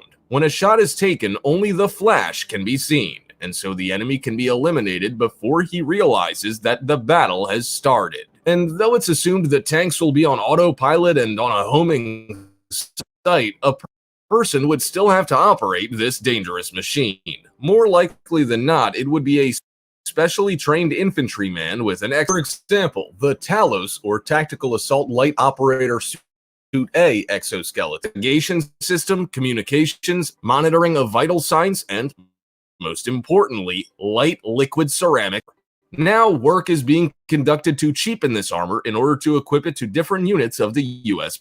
military. How can such infantry resist artillery? There's no way. To help, they need to be mobile. In order to get out of the kill zone of even missile and able to return fire, a flying motorcycle would do the trick. A Canadian engineer from Bombardier presented a project for such motorcycles. His flying bikes are supposed to accelerate to a speed of approximately 240 kilometers per, quite small, so the pilot can maneuver while hitting him would be hard. The engines of such a motorcycle would be strong enough to also carry 4 anti-tank missiles. At the same time, it would be easy to operate the computer stabilization system, and if anything were to happen, the pilot would have a parachute. Right now, this project is only being developed, but it's unlikely the Army would decide not to equip its paratroopers with these iron horses. Jet engines are cool, of course, but not one of them would be able to fly across the Atlantic Ocean in 3 hours. Well, a thermonuclear engine could do so with no issues, as the plane, which operates on the synthesis of nuclear energy, can fly 2 times faster than the speed of sound, reaching a speed of up to 3,700 kilometers per hour.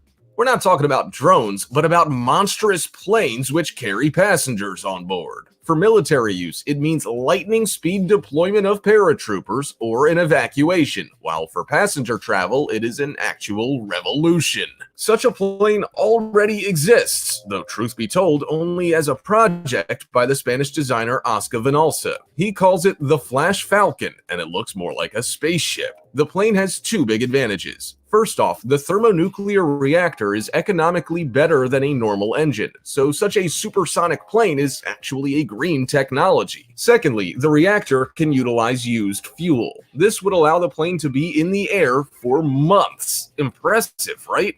While this plane is being developed and still needs to become real, then this following military technology already exists. It is a special handgun against drones. The pistol, model Drone Gun Mark III, doesn't shoot bullets, but radioelectric impulses. This is why even the most maneuverable drone, which is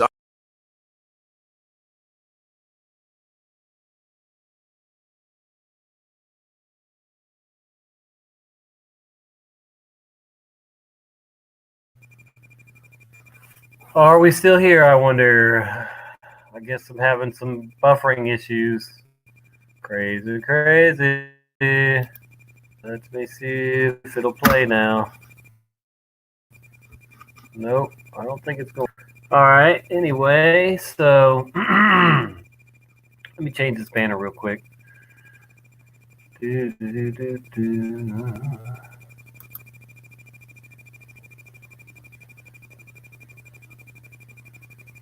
Anybody want to nominate Brian Stabley's balls to be in the International Hall of Great Balls someday? Anybody?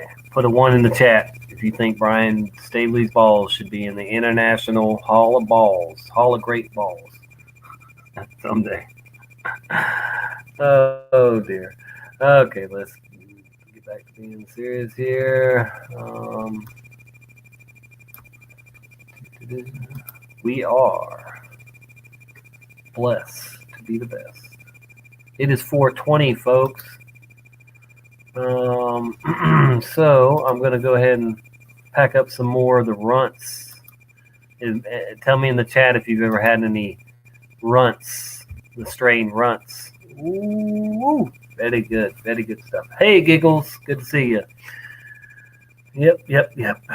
Pointed, flat cord, happy feet gal. Everybody. Good to see all of y'all. Well, I guess I'm not going to play any more of that. Maybe I shouldn't have played that. I don't know. La. So, how you feeling today, Voynich? Oh, I got a call from my sister, so just hang on 1 second, guys.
Okay, sorry about that. The FCC doesn't like dead air, so they're probably fixing to call me. Just kidding.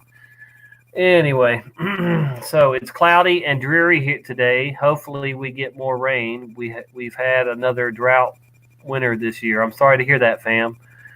We've had plenty of rain here in Florida, or at least more than our share, I think. But Florida does get its fair share of rain year round, pretty much. We get rain in the summer, we get rain in the fall, winter. We just get rain year round here. I mean, it is what it is. But we're we're almost a peninsula, or are Florida is. So now let me see. Let me go ahead and probably let me look at here at the videos that I had left for today.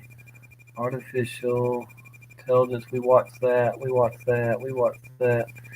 All right. I tell you what. I'm gonna play about 5 minutes of this video here, and I actually had planned to play almost a whole hour of this guy here, but this is called the Revelation File, Artificial Intelligence, and the Image of the Beast, Part 1.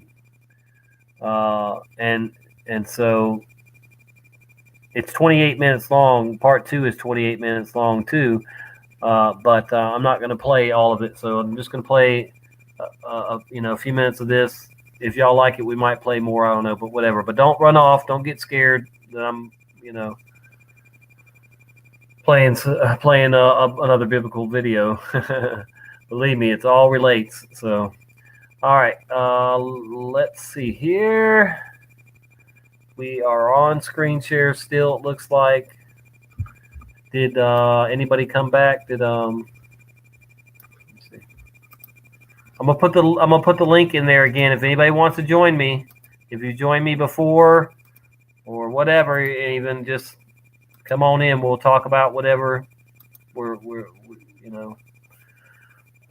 whatever's relevant. All right, so here we go.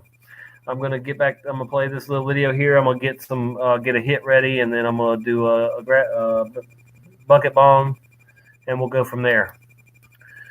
All righty. Sounds like a plan, does it not? Yes. Let's do it. Thank you for being here, guys. Appreciate you. Here we go. Here we go. Oh, I got to mute too.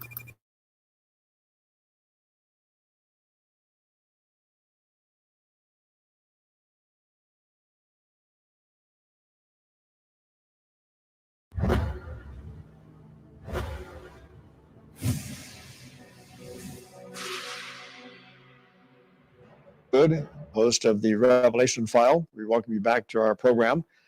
And this is episode number 23 that we're starting today. And I thought we would go back into the prophetic trends of the world around us today, just to, again, put into perspective everything we've been trying to teach to you, both as in the way of world news and in the area of training, teaching from the Word.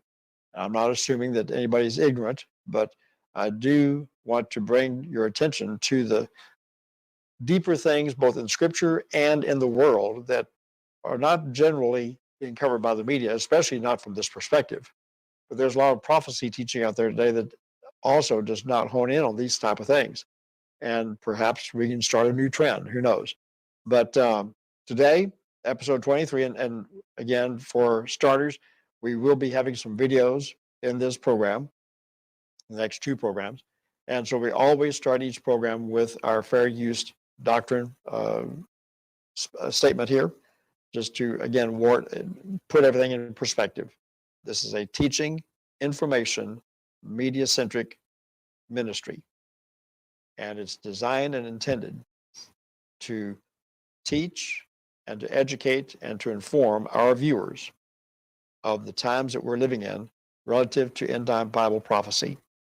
Jesus is coming back, not in the here and by, He's coming back in the lifetime of a generation that he said would see all the things that had been prophesied in their lifetime. And this is part of that unveiling as to the times in which we're living. In today's episode, we're addressing artificial intelligence and the image of the beast. April 2017, National Geographic, The Next Human, speaking in terms of our evolving into artificial intelligence, robotics, androids, humanoids, transferring human intelligence into machines. Artificial intelligence is changing the world and humankind, according to Wired magazine, July 2017. The Guardian reports robotics can and will change our lives in the near future. How artificial intelligence and robots will radically transform everything, Newsweek reported in 2016. Can robots love us? Huffington Post and the BBC asked. Can robots teach us what it means to be human? NPR Radio, July 2017.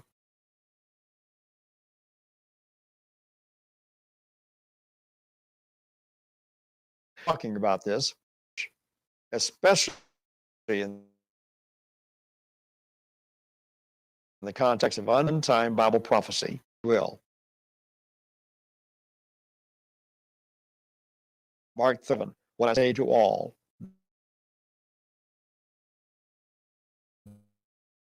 be 24,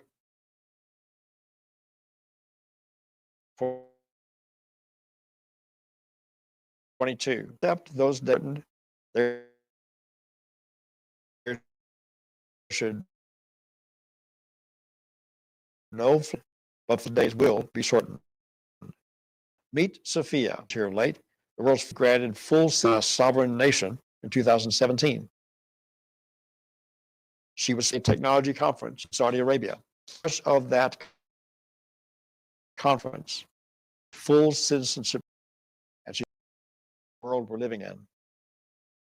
Meet Mirai, an AI chat in Japan, program say online friend of Shibuya, his last future AI bot granted as a citizen in. So Saudi Arabia wasn't the only one. Japan is on the trend. The November 16th, 2017 edition of Newsweek notes that, quote, Mirai is part of a wider trend of recognizing AI as more than just mere machines, end of quote. The article cites Sophia's citizenship in Saudi Arabia as an example. And there you have a picture of her citizenship papers in Saudi Arabia. Newsweek goes further to say the news of both Mirai and Sophia comes after neuroscientists have claimed that artificial intelligence could one day become conscious, end of quote. If future robots and other forms of artificial intelligence become self-aware and capable of experiencing emotions, the concept of human rights may need to be extended to machines, end of quote. Can you believe what you're hearing? AI systems will rule the world, they declare. Meet Robert.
have to ask yourself the question, is that real or is that Memorex? Only its creators know. But it's demonstrating what we're talking about, the development of human-like robots and androids. Meet Ira, the human-like talking head. Please notice his expressions, emotions, facial movements, lip syncing, facial wrinkles, tear ducts, perfect human imitation, and it's a talking head on a stick. He has no body.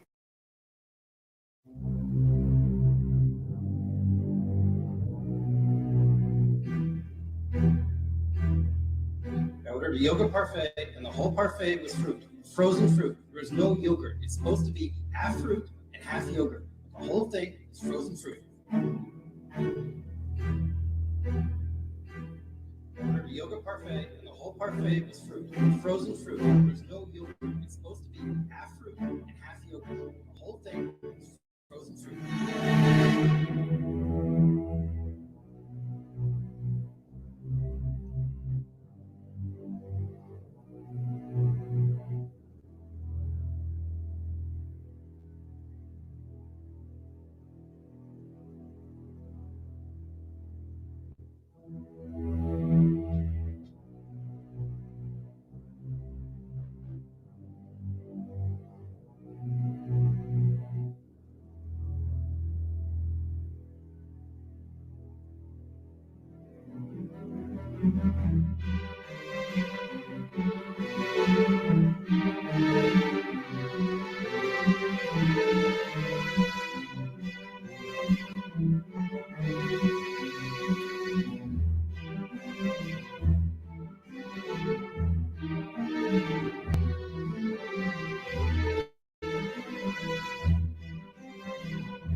Those are the sensors embedded within it.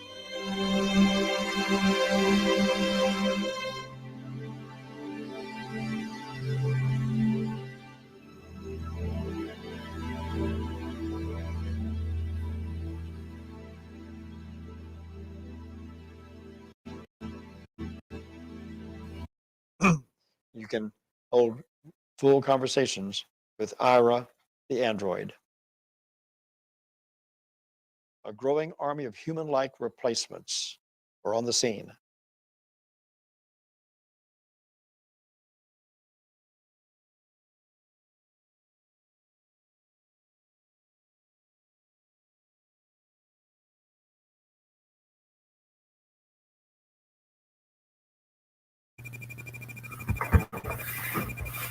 Hey, I'm back.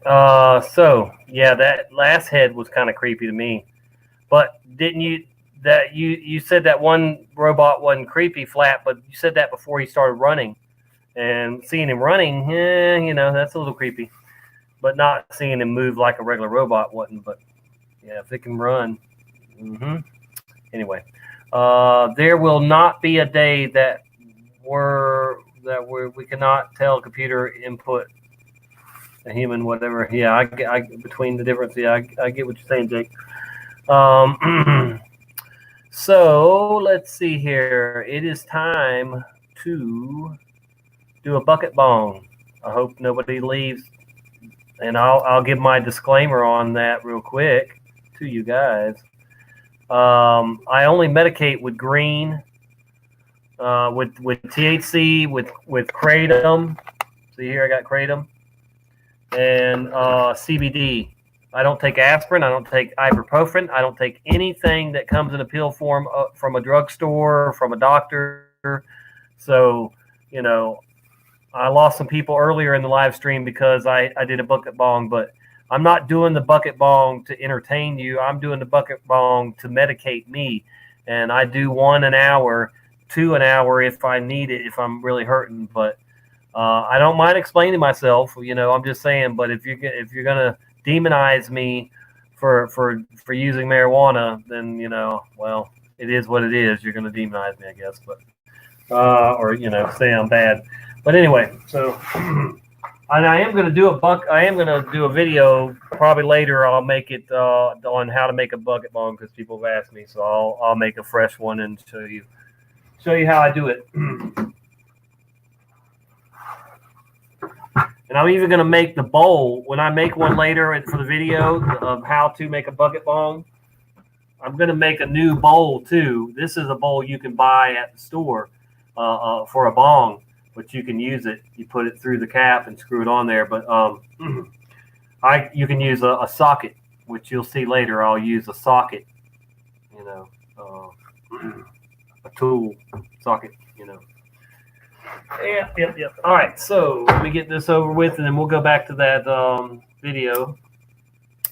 Anybody wants to join me, I did put the link in there. If you want to join me and put your 2 cents on anything, I'll put it in there right now again. Don't be scared. But you don't. It's not mandatory. I'm not begging somebody to join me. All right. Anyway. La. This is called runts. If you Google the strain runts, RUNTZ, you will see the goodness I'm about to ingest.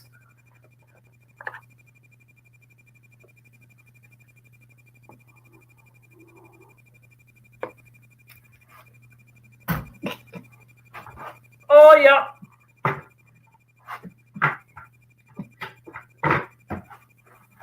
Dynamite. Oh, and I'm going to be coughing. So here we go.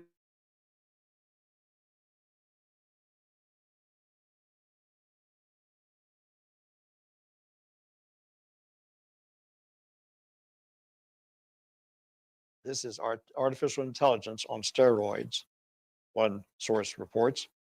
Professor Stephen Hawking of Cambridge University passed away last year, and he was an English theoretical physicist and cosmologist. At the age of 21 in 1963, he was diagnosed with advancing cases of ALS, amyotrophic lateral sclerosis, Lou Gehrig's disease. So he spent the rest of his life in a wheelchair. I'm sure that you're familiar with him. On this matter of artificial intelligence, he says the primitive forms of artificial intelligence we already have proved very useful. But I think the development of full artificial intelligence could spell the end of the human race. End of quote. The end of the human race.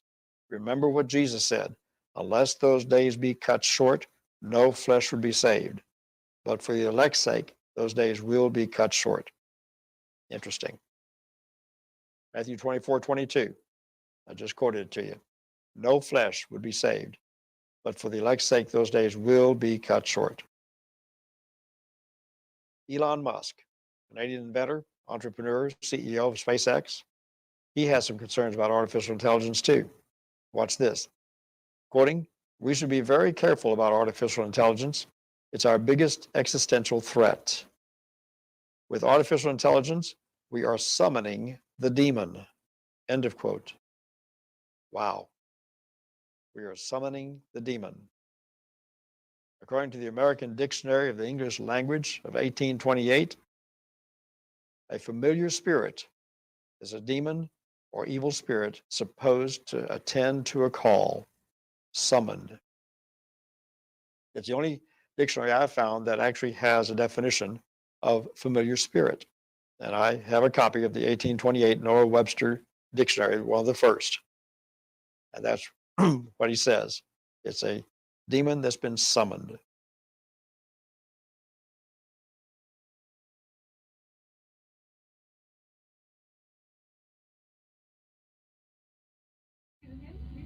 Oh, all the time. We had an argument, when was it? Just 2 days ago about, well, I didn't want to go to the States at first.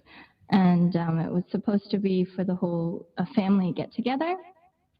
But then it turned out that none of the family is coming except for his parents. And so it's been really hectic because of this woman, Suzanne, who's staying with us, which has been not fun. Notice her expressions. very human-like. Quoting Revelation 13:15, he had power to give life unto the image, so that the image might even speak. Holograms, humanoids, virtuals, a day of great deception. Andrew Niccol, producer and director of the film Simone, The Truman Show, and Gattaca. Simone was the very first movie to be released that had a computer-generated female actress acting side by side with her real human counterparts in the film. Andrew Niccol says this: there are a lot more digital tricks being used today than audiences realize. We all know synthesbians are coming. Very soon, we will reach a point when we switch on a television or a computer, see an actor or a newscaster, and not know if they are flesh and blood, and what's more, we won't care. Wow. Mark 13:22 through 23. False Christs and false prophets shall arise, showing great signs and wonders to seduce, if it were possible, even the very elect. Beware, I've warned you of these things. That's Jesus talking. So where is all this leading? Founder of Wired magazine, in an article he wrote back in December of 2002 entitled "God is," said this, and I quote, "There was O, and then there was one, a mind-bending meditation on the transcendental computation. At today's rates of compression, you could download the entire 3 billion digits of about 4 CDs. Gigabyte genome sequence represents the prime of a human body as numbers." End of quote. Revelation 13:18, a man. I get chills when I see the correlation between ancient script and today's news. This is remarkable. Ben Sternke, author, speaker, blogger, in his online critique in May 2006 of a Wired magazine article entitled "The Resurrection of Al Gore," he made this comment, and I quote, "Consumerism and a faith in technology are being combined to create a new global religion. Technology will be the Messiah of the 21st century." End of quote. Revelation 13:15. They shall worship the image of the beast. A lot of people miss that. We're told twice in the book of Revelation 13 that they're worshiping the beast, the ruler, the Antichrist. Then we're told they worship the image. People don't tend to shift their gods or their religions that quickly unless they've been deceived. And it's my contention that the image of the beast will be just that, an image of the man. It will look like him, talk like him, act like him, walk like him. He will be a deceiving android in person, quote unquote, and on screen, it'll be a software recreation or whatever they desire to do to make you, the viewer, you, the subject, convinced that that's the real human being and you're worshiping it because he will declare himself to be God. So the question is, where do we go from here? As artificial intelligence improves to the point of perfection, what lies ahead for the human race? Now, before I go to the next slide, let me draw your attention to something. You see some actors up here, some faces that are familiar. Those are not photographs. They're not portraits. They're software created. That's how real this is.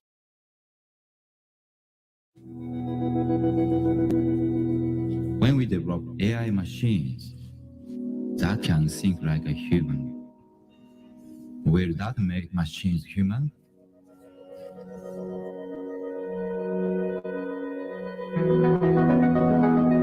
Why do we think gives us consciousness. How do we define the soul? Human behavior is very complicated. But once we understand this fully, we can interweave robots into human societies. I believe I can create consciousness within robots. And I know I will reach this soon.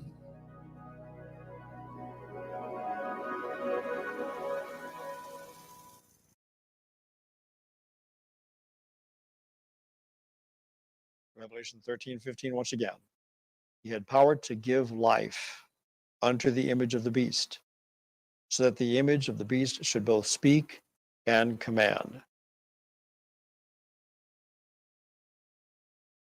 His name is Hiroshi Ishiguro, director of the Intelligent Robotics Laboratory, part of the Department of Systems Innovation and the Graduate School of Engineering Science at Osaka University in Japan. And what you see here are the androids that he has made to look like him and to look like some other colleagues, professor colleagues at other universities. His specialty is designing and building human-like android robots called Geminoids and Actroids. To date, he's built 30 such machines. They're used to give presentations, lectures, and to walk and talk with people, in particular the students on the campuses. These android professors interact with the students on their college campuses. They even walk the halls and can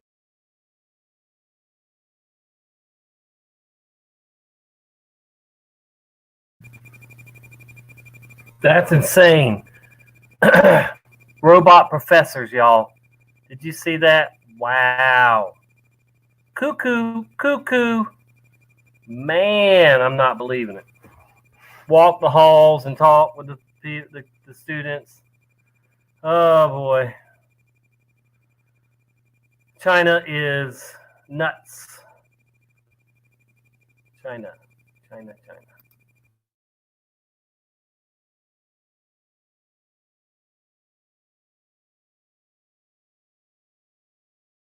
converse with those students.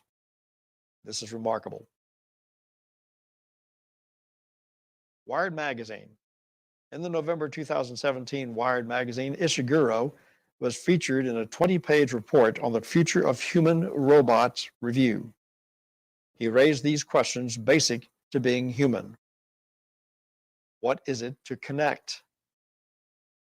What is love? What is the soul?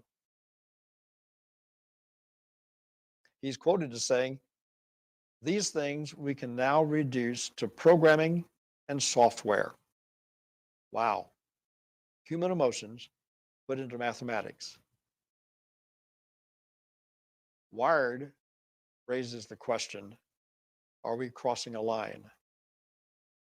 I would say yes. Absolutely. We're crossing a line. Kevin Kelly again, founder of Wired Magazine, in his book Out of Control in 1994 wrote this: the realm of the born, all that is nature, and the realm of the made, all that is humanly constructed, are becoming one. Machines are becoming biological, and the biological is becoming engineered. Technicians are conjuring up contraptions that are at once both made and alive. Our future is technological. There will not be a world of gray steel. Rather, our technological future is headed toward a neo-biological civilization. End of quote. Time Magazine, Can Machines Think? March 26, 1996. It sparks a fresh debate about the nature of the mind. Is it just neurons? That's a question that they asked in that article.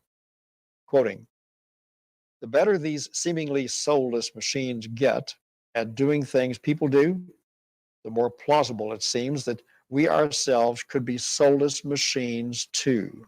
End of quote. What? Stop right there. That is what we are? soulless machines also?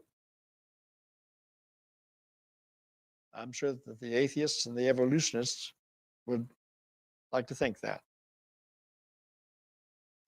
If this is true, then forget about being created in God's image and after his likeness. If this is true, then nothing we do has any intrinsic value whatsoever. Nothing we become is important at all. Nothing that we are has any higher value than that of a car. For real. Continue to quote Time magazine. When talking about some conceivably non-physical property of human beings, they talk not about souls, but about consciousness and mind. As the information age advances and computers get brainier, philosophers are taking the ethereal existence out of mind, or the existence of mind, of consciousness, more seriously and not less. The more we think of computers, the more strange consciousness is. End of quote.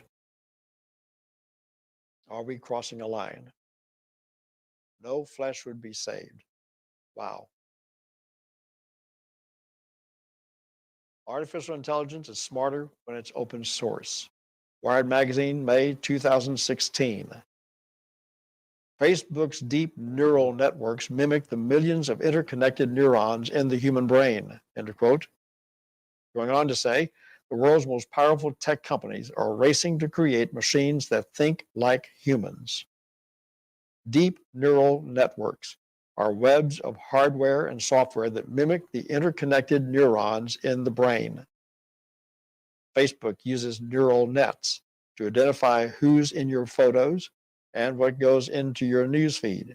Eventually, neural nets might even achieve something like common sense. End of quote. Now, again, keep in mind, we're talking about the image of the beast. How human-like will it be to gain for itself worship of humans? Kevin Kelly, the realm of the born, all that is nature, and the realm of the made, all that is humanly constructed, are becoming one.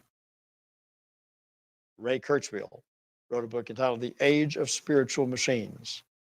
You ought to get a copy of that, when computers exceed human intelligence.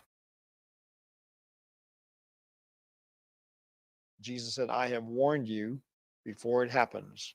Stay on the alert. That's in Luke 21. Coming before you now are the images of various publications addressing this matter of the human machines.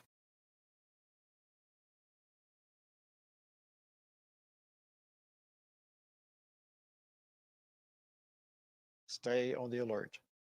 That Time magazine article, Never Offline, addresses the matter of the smartwatch. And one of these days I'll share from you that particular article, because it's amazing what Time itself brought itself to realize how transparent we are as a society wearing this wireless technology, this advanced technology on our persons, wearable technology that makes us totally transparent. Matthew 24:34, the generation that sees these things will not pass away until all these things have been fulfilled, which included his return. I have warned you before it happens. Stay on the alert. So, as we close out, take a breath, relax, and stretch. This is part one of our look into the matter of artificial intelligence and the image of the beast. We invite you to come back for our next episode, and we've got some more revelation in that program as well. I'm Wally Wood. I thank you for listening. I wrote about this stuff in a book that I wrote back in 2000, The Embedded Internet, The Final Evolution. You can find this on Amazon. I encourage you to do so. Have a great day, and I'll look forward to seeing you when we come back.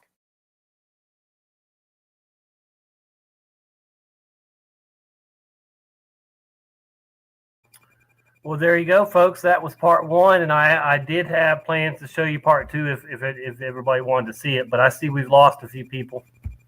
I know, I get it. The Bible's not for everyone, but it is for everyone. But but anyway, I think the Book of Revelation is certainly for everyone and for everyone to pay attention to. The Book of Revelation was a vision shown to John, and it's a record of what man was going to do in the end times. And I believe we're in the end times, and that man is doing what the Book of Revelation says man would do. And people will argue and say, well, they're just doing what the book says. They're making it all come to be by reading the book and doing what it says. Well, like I said, the Book of Revelation was a a vision of what man would do. So God knows all along what man is going to do. He knows what you're doing now and what you're going to do in the future. So, like I said, no, even if the Bible wasn't here, these people would be doing the exact same thing that the Book of Revelation says without them reading it, because that they were going to do it all along. Whether or not they read the book or not, they were going to do this stuff. That's what a vision is of the future. It's prophecies and stuff like that. It just tells you what man ultimately was going to decide to do in these times. So. Anyway, hey, Reality Dose, Giggles, Jake, everybody there, I appreciate you. I'm not going to go too much longer because I've got to. Who is the international? Or who? Tell me who you are, please, in the backstage there. Can you tell me in chat, either private chat or whatever? But I don't recognize the names. Who's in the backstage waiting to come on? Please tell me who you are. Thank you. Just want to know who we got. Make sure you're not a troll. And I'm not saying you are, but somebody is in the backstage. Who's in the backstage? Anyway, private chat. Let's see who we got. It's Voy. Hey, all right. Shoo. Not a troll, not a troll. Not a troll, man, not a troll. I couldn't read the whole name, but I might have figured it out. But I was like, okay, is it the international troll or is it the international Superman? I don't know. Anyway, yeah. So cool. Voynich is in the house, y'all. He's in the show, even. Yo. Hey, Voynich, do y'all have Kratom? Have you ever had Kratom before? Or No. Ask No. you that? Okay, no, yeah, I got you. I only heard of it like 6 months ago for the first time, actually. Yeah, What so is it? I got some more yesterday. It's first time I ran out like a couple months ago and hadn't had any since, and I figured I'd get some more, and I'm glad I did. But yeah, I have no idea what it is.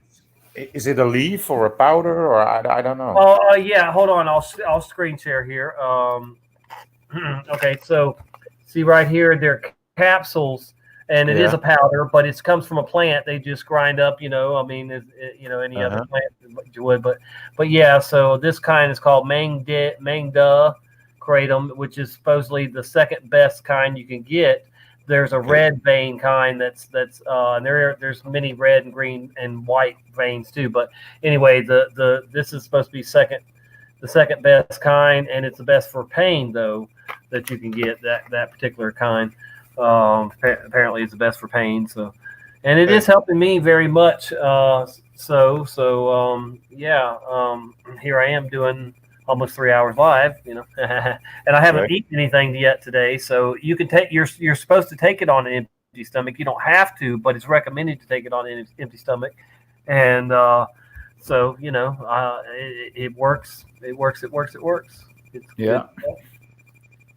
Yep. So what do you think about all this AI talk, man? All this AI stuff coming. And let me change the banner here. Find something else. Let's see. What do you think? Yeah.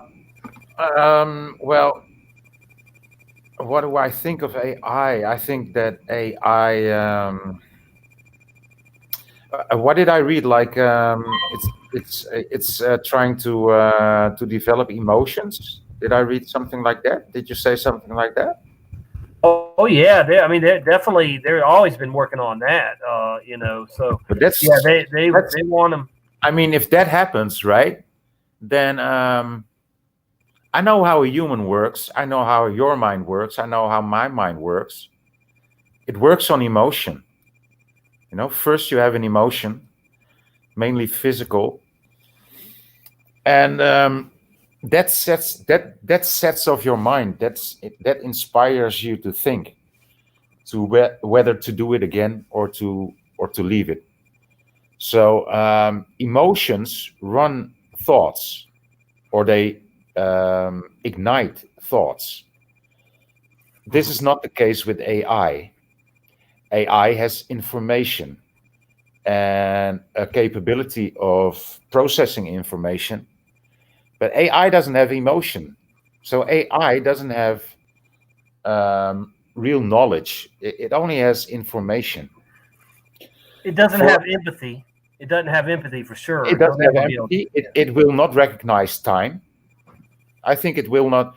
If you ask AI what time is, he might give you an answer that you would like, but he will not experience time. We experience time. And so if AI or people want AI to develop an emotion, that's literally making a psychopath machine. Literally. I mean, exactly that's what a psychopath is. Learning somebody how emotions work. That's not an emotion. That's psychopathic, straight from that's the definition of psychopathic. You're right. Stalking and stalking the prey, and so you're going to make a machine that's going to do all the psychopaths' work for you. I mean, so that's what I think of AI. It's like the best psychopath ever, because he cannot be held responsible because it's a machine, but he will act like the worst psychopath ever. Yeah. Especially when they give him emotions. He can fake emotions. Well, that's going to work right. That's going to work out fine for AI. I mean, yeah, just they're like already saying that AI is racist a lot in a lot of cases. That because it sees that blacks do more crime or whatever. Of course, he is racist. Of course, I'm racist too, because I see the difference between black and white.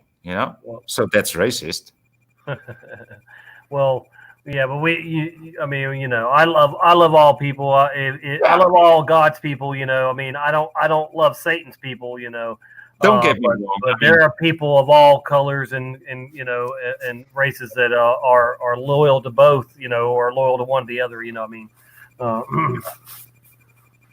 But yeah, so I want to be a racist, or I really adhere to the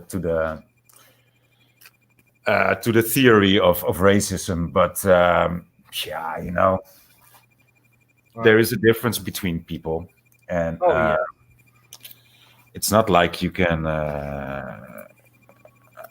I'm a culturist, then if I want to live in India, I should adapt to that culture, right? Or start living on my own. But so I think culture is more relevant than is relevant, and race not so much. So right, gotcha. Yeah. What else did we talk about on AI? What about the fact that we give into it with all the Internet of Things and stuff, and all all these apps and whatnot? Are we feeding the beast by our consent with all this technology, and we always right there to get the next best thing that they say is the next best thing in technology, and are you going to get a 5G phone ever? Are you? Of course not. No. I mean, we are most of us in this community are on the verge of going off grid, or just or rebel again, or being a street preacher, a manic street preacher. I mean, we don't want this anymore. We're sick of it, and any way out is okay, and it's not any way out, but everybody's thinking like, do we go off grid?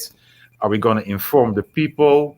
Am I going to go ballistic on everything? Am I going to charge the state? Everybody's working on a solution.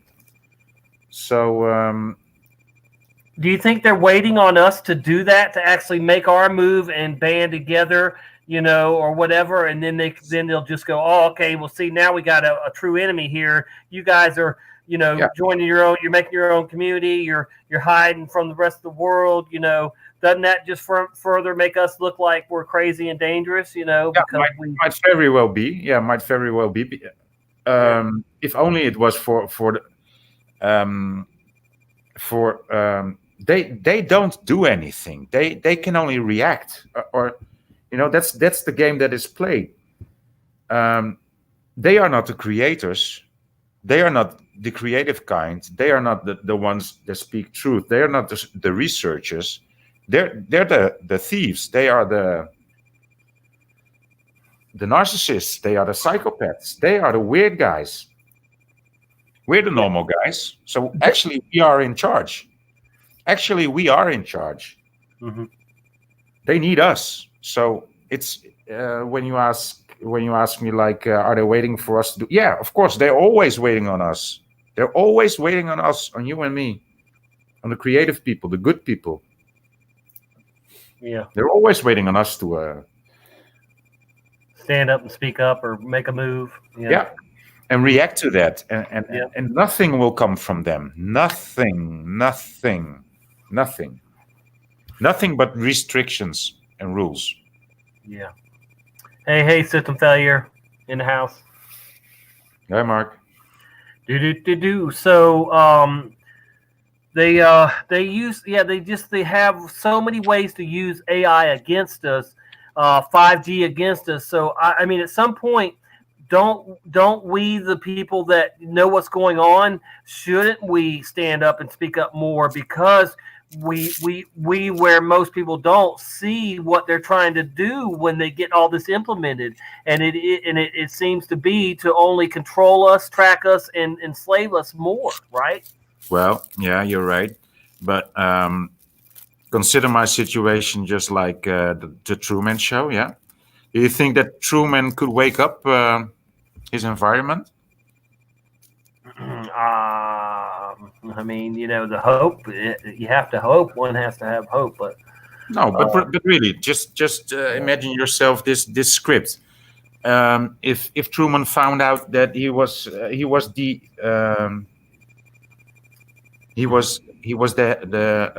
protagonist of the whole story, yeah, or he was the head. How do you say?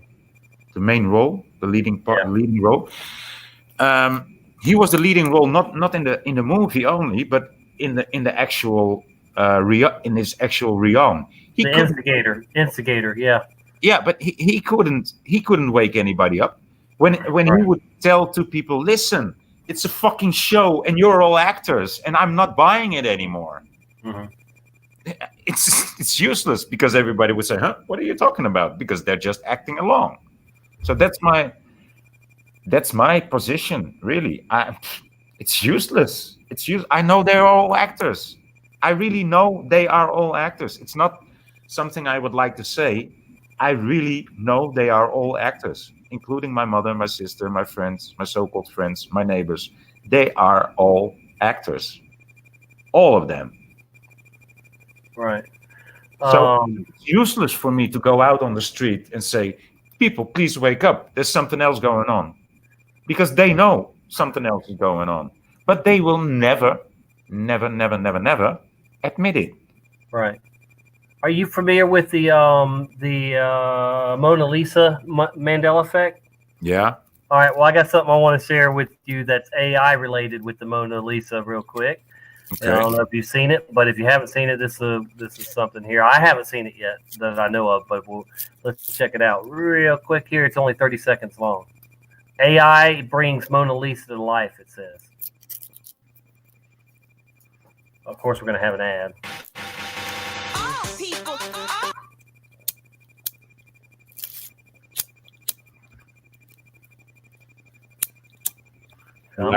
cheese. Now we got some buffering. What in the world? Oh, my lighters are dead. AI is picking up on this show and trying to keep us from having this conversation. Man, I don't have anything open but this window from StreamYard and this, and this is that's fucked. Okay, here we go. AI bringing Mona Lisa to life. Look at that. That's creepy. In Russia. That's deep fake, right?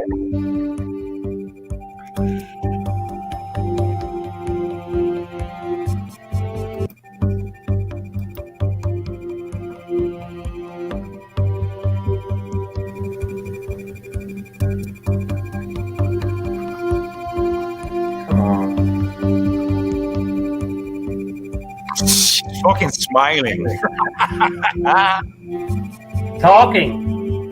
Yeah, she's even talking, but I'm just looking at the picture. Yeah, man, that's creepy, so yeah, they've got, there it is, they've already changed and made her smile. Now they got her talking. Creepy. That's creepy.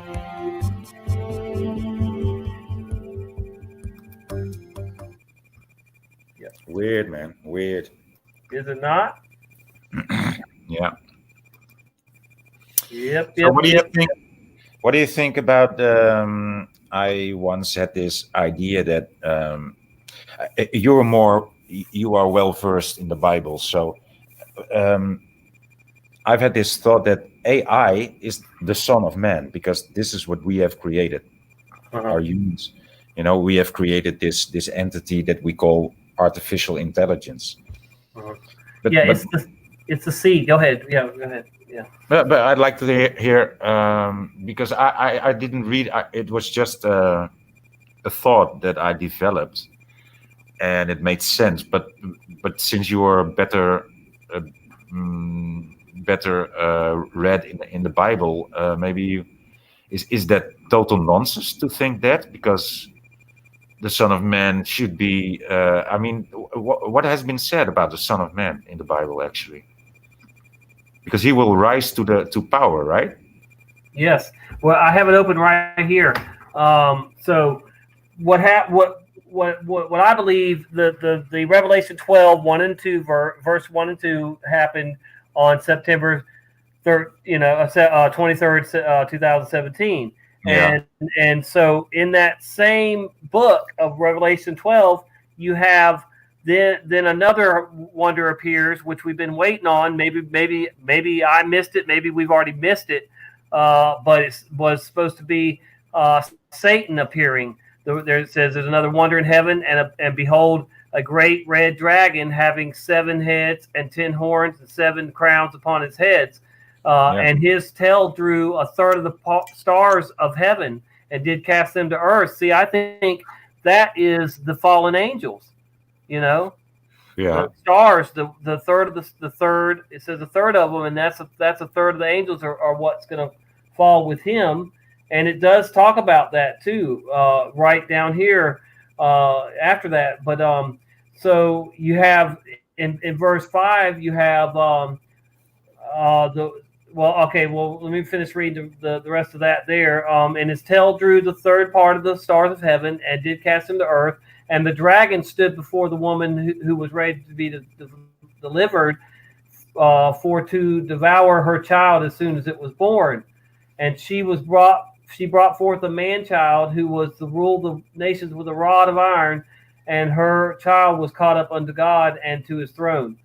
And the woman fled into the wilderness where she had the place prepared of God, that they should feed her there 1,160 days. See, Revelation jumps around, so it's talking about the tribulation period there.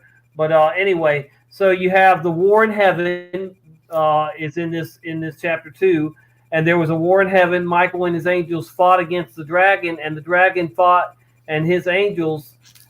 Which to me is the stars. What they're talking about, the third the stars, the third of the angels, and prevailed not. Neither was there a place any more found in heaven for them. So all this time, Satan has had the ability to come down here to earth and go back up and report to God.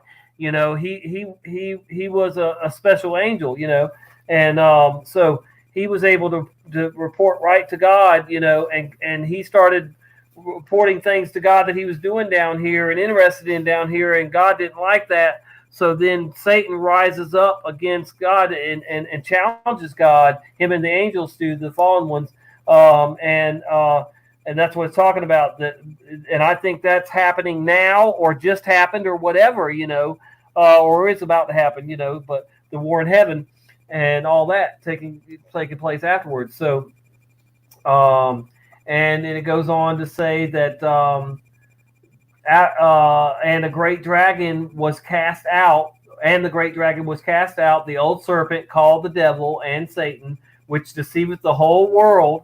He was cast out into the earth, and his angels were cast out with him. There you go. And so that's what we're dealing with, or about to deal with.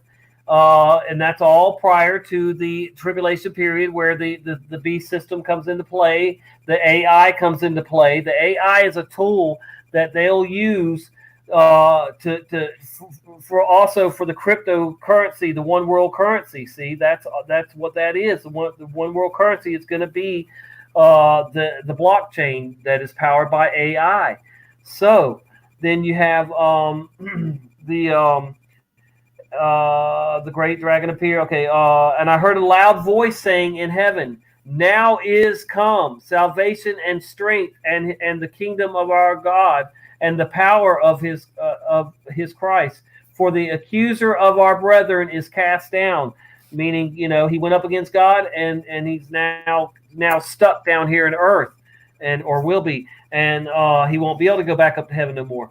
And it says, he's cast down, which accused them before God day and night. That's what they're doing now, or did, or whatever, about to. And they overcame him by the blood of the Lamb and by the word of their testimony. That's how we're overcoming, folks, is by our testimony.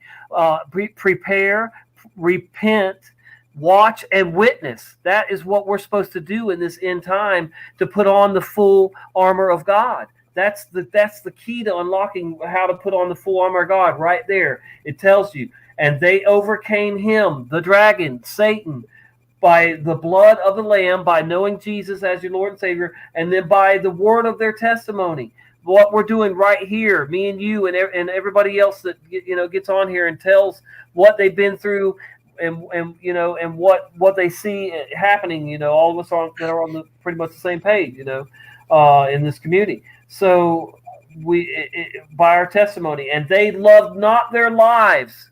See, we don't love our lives as much as we love the truth. We've all been lied to. We're tired of being lied to, and we see that they're just advancing their lies and their agenda to overcome us and enslave us if possible.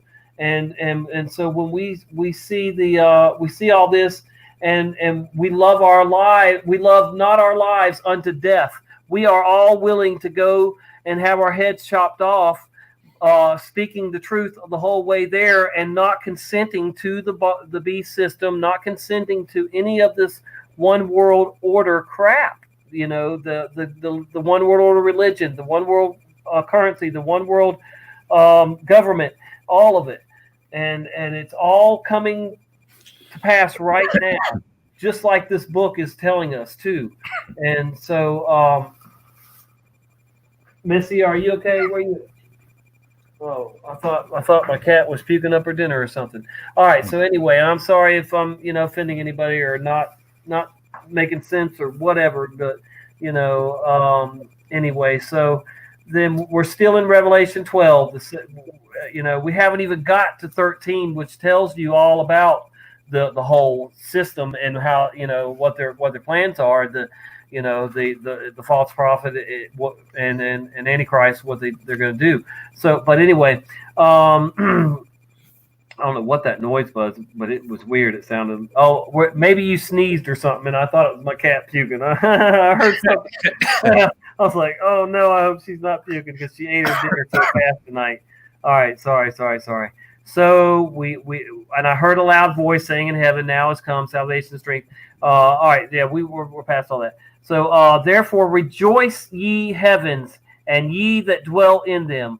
Woe to the inhabitants of earth and of the seal, for the devil is come down on you. See, I mean, you can't get any plainer than that, guys. Really of their plan and Satan's plan.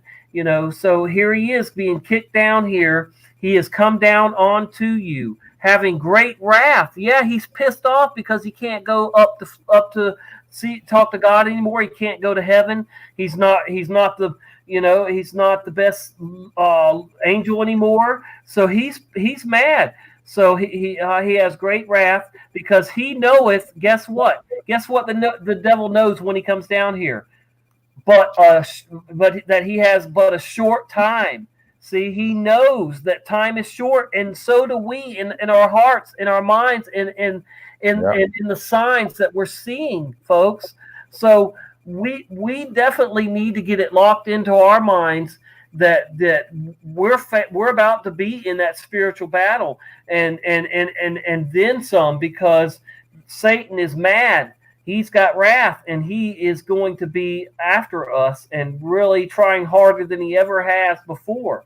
But see, at this point, most of us are already so full of the Spirit and have the armor on that he's not going to penetrate us. He's not going to win. Amen. But he is definitely going to try. And it says next, Satan and Israel. Keep this in mind. Yes, it says Satan and Israel in the tribulation period. Here we go. This is the heading for the next part and the last part, pretty much, of this chapter 12 that we're still in.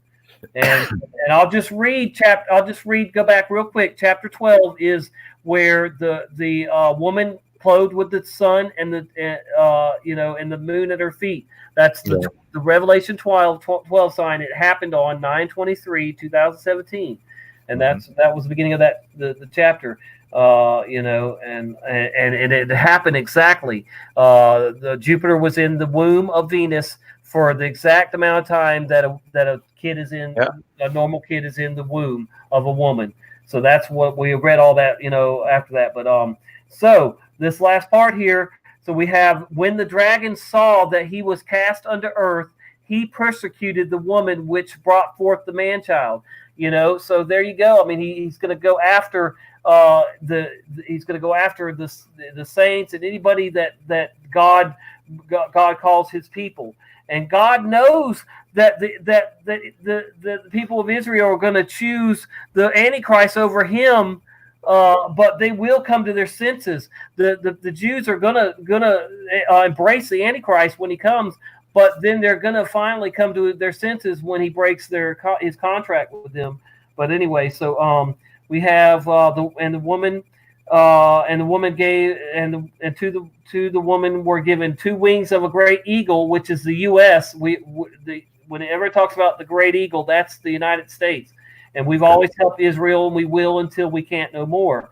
And we help Israel fly into the wilderness, and that's been said to be what's that country south of Israel? But anyway, there's stuff already stored there for them. There's Bibles, foods, and stuff like that. But all right, so check it out.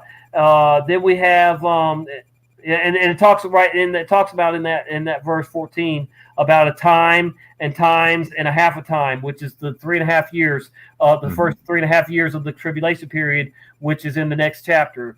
And so it says, and a serpent cast out of his mouth water as a flood after the woman, and he might cause her to be carried away of a flood. And the earth helped the woman and opened up and swallowed the flood, which the dragon had cast out of his mouth. All right, and anyway, so then the last verse of 12 is the Jewish remnant. And the dragon was wroth with the woman and went to make war with the remnant of her seed, which keep the commandments of God and the testimony of Jesus Christ. So you have the seed of God and you have the seed of Satan. And that's what AI is. Satan is giving birth to the AI and the next, the hybrid person has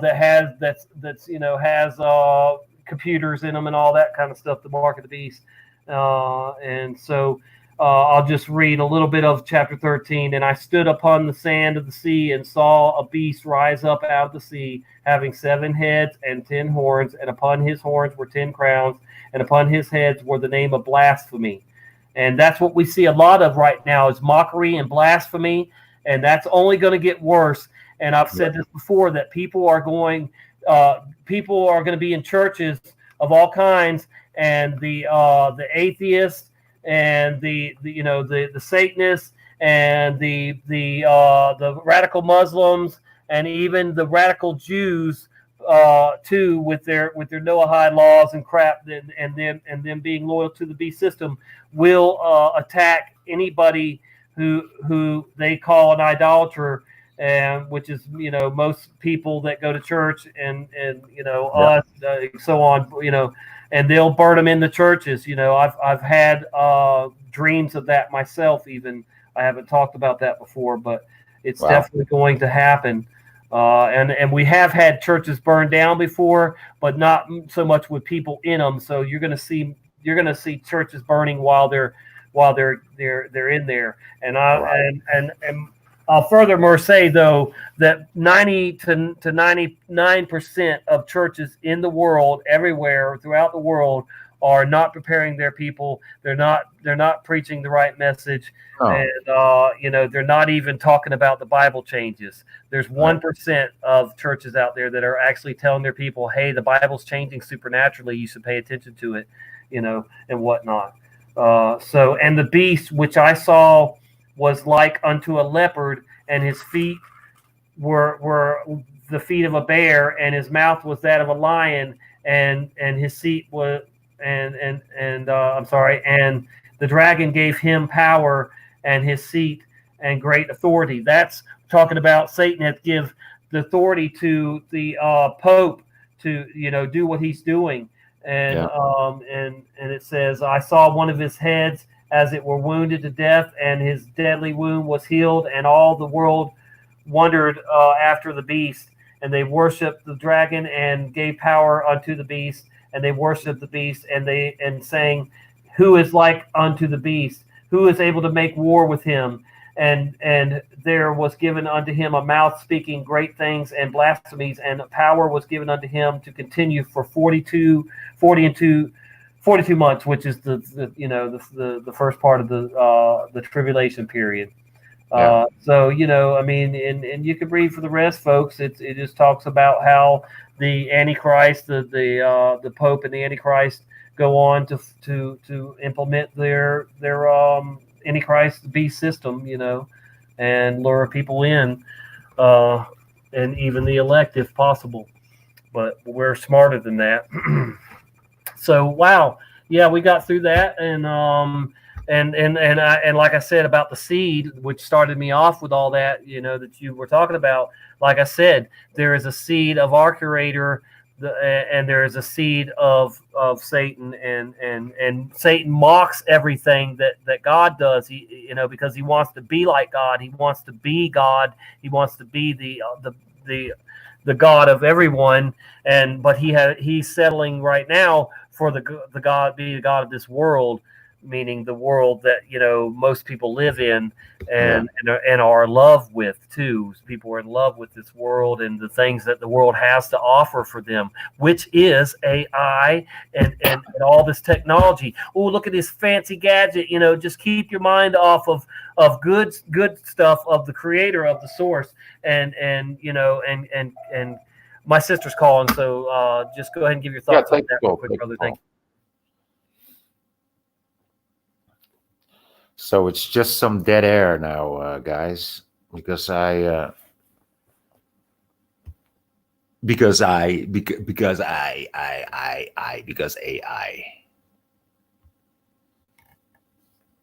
Oh, well. Is there anybody watching, actually? Chat is dead. The chat is dead, baby. Who's chat? Chat is dead.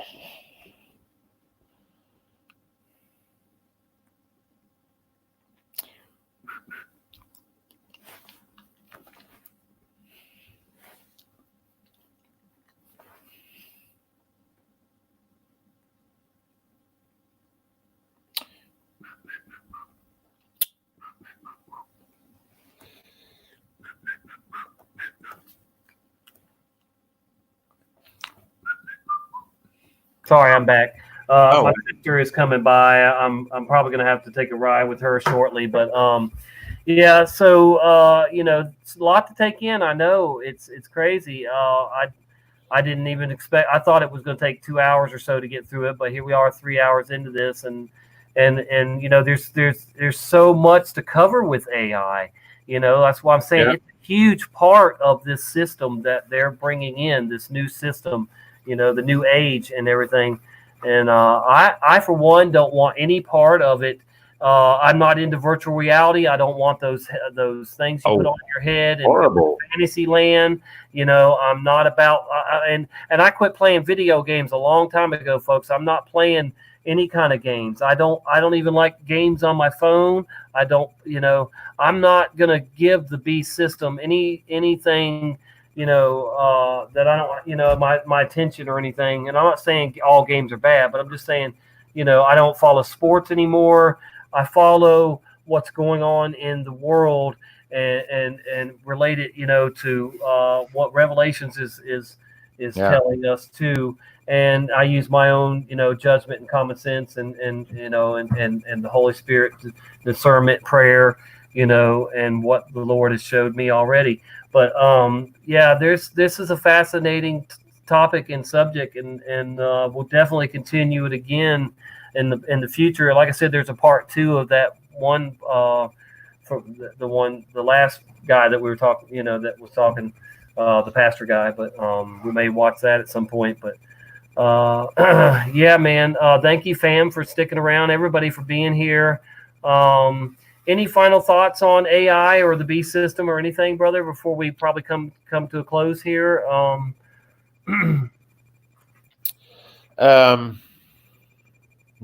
No, not really. No. Do you? What's your thoughts? All right, real quick on cryptocurrency in a whole, though, and its possible role. Oh, that's not grassroots movement, and it's not blockchain. It's just top down. Yeah. It's just top down. It's ringing in the one currency. So, you know, and of course it will be a digital currency, and yeah, it's a total bullshit story again. You know, why should you believe that? I mean, it's so blatantly obvious, man. I mean, everything is going sideways these days, and yeah, people will wake up. People will wake up. People will gather and will unite, and they will destroy all the buildings that all these governments were in. They must. It was never a revolution. Was never friendly. You know, it was never. I mean, that's their trick. That's their trick. And I think we're quite close. I feel time speeding up. I mean, I've got nothing left to do in this world. You know, I really don't. Right. I would like to wake people up or to bring people to knowledge, but like I said, I know they're all actors. They're all here to influence me. I could try to influence them, but I won't. They will act influenced, but they aren't. I know it's one big fucking game. And yeah, I'm not playing along anymore. I'm not saying the lines that I need to say that they expect from me, you know. So yeah. I'm literally waiting for the end to come, really. Amen. And, I mean, you know, I don't yeah. care. I don't care if he takes me up or if I need to fight or if I die. I don't care. Just bring it. Bring it. You know. No And doubt. it might sound a bit desperate or hopeless, but really it's not. It's reality. Yeah. Thank you, everybody. Thank you so much. All the love and the chats and the you know everything that y'all bring to it. You know, we all see through you know their tricks and their agenda. I think, and that's a blessing. Hopefully, millions of people will wake up. But I think in the end, unfortunately, there will be millions or even billions of people that fall for the beast system and take the mark. You know, there's so many already so close to, you know, or already it seems like to take it. So, you know, don't be shocked when it is billions of people that choose the beast system and ultimately the dark side. And you know, that's, you can only choose, you know, good or evil, and that's what we're coming down to now, and people are definitely making their choices. So Yeah. But yeah, again, I appreciate everybody, and we're going to wrap it up. But thank you so much for joining me, Voynich, and Michael when he joined me too earlier. That was great. And we're going to do a part 2 of this soon, so definitely feel free to join me then too, Voynich, if you want. But maybe later tonight or tomorrow or something like that even. But thank you, everybody. God bless everybody, and to have a terrific Thursday evening and a fabulous Friday and a wonderful weekend. I'll see you all soon, definitely. Thank you so much, guys. Ciao. I appreciate you. All right, I'm going to end it now. Thank you, brother. Have a great one. Ciao.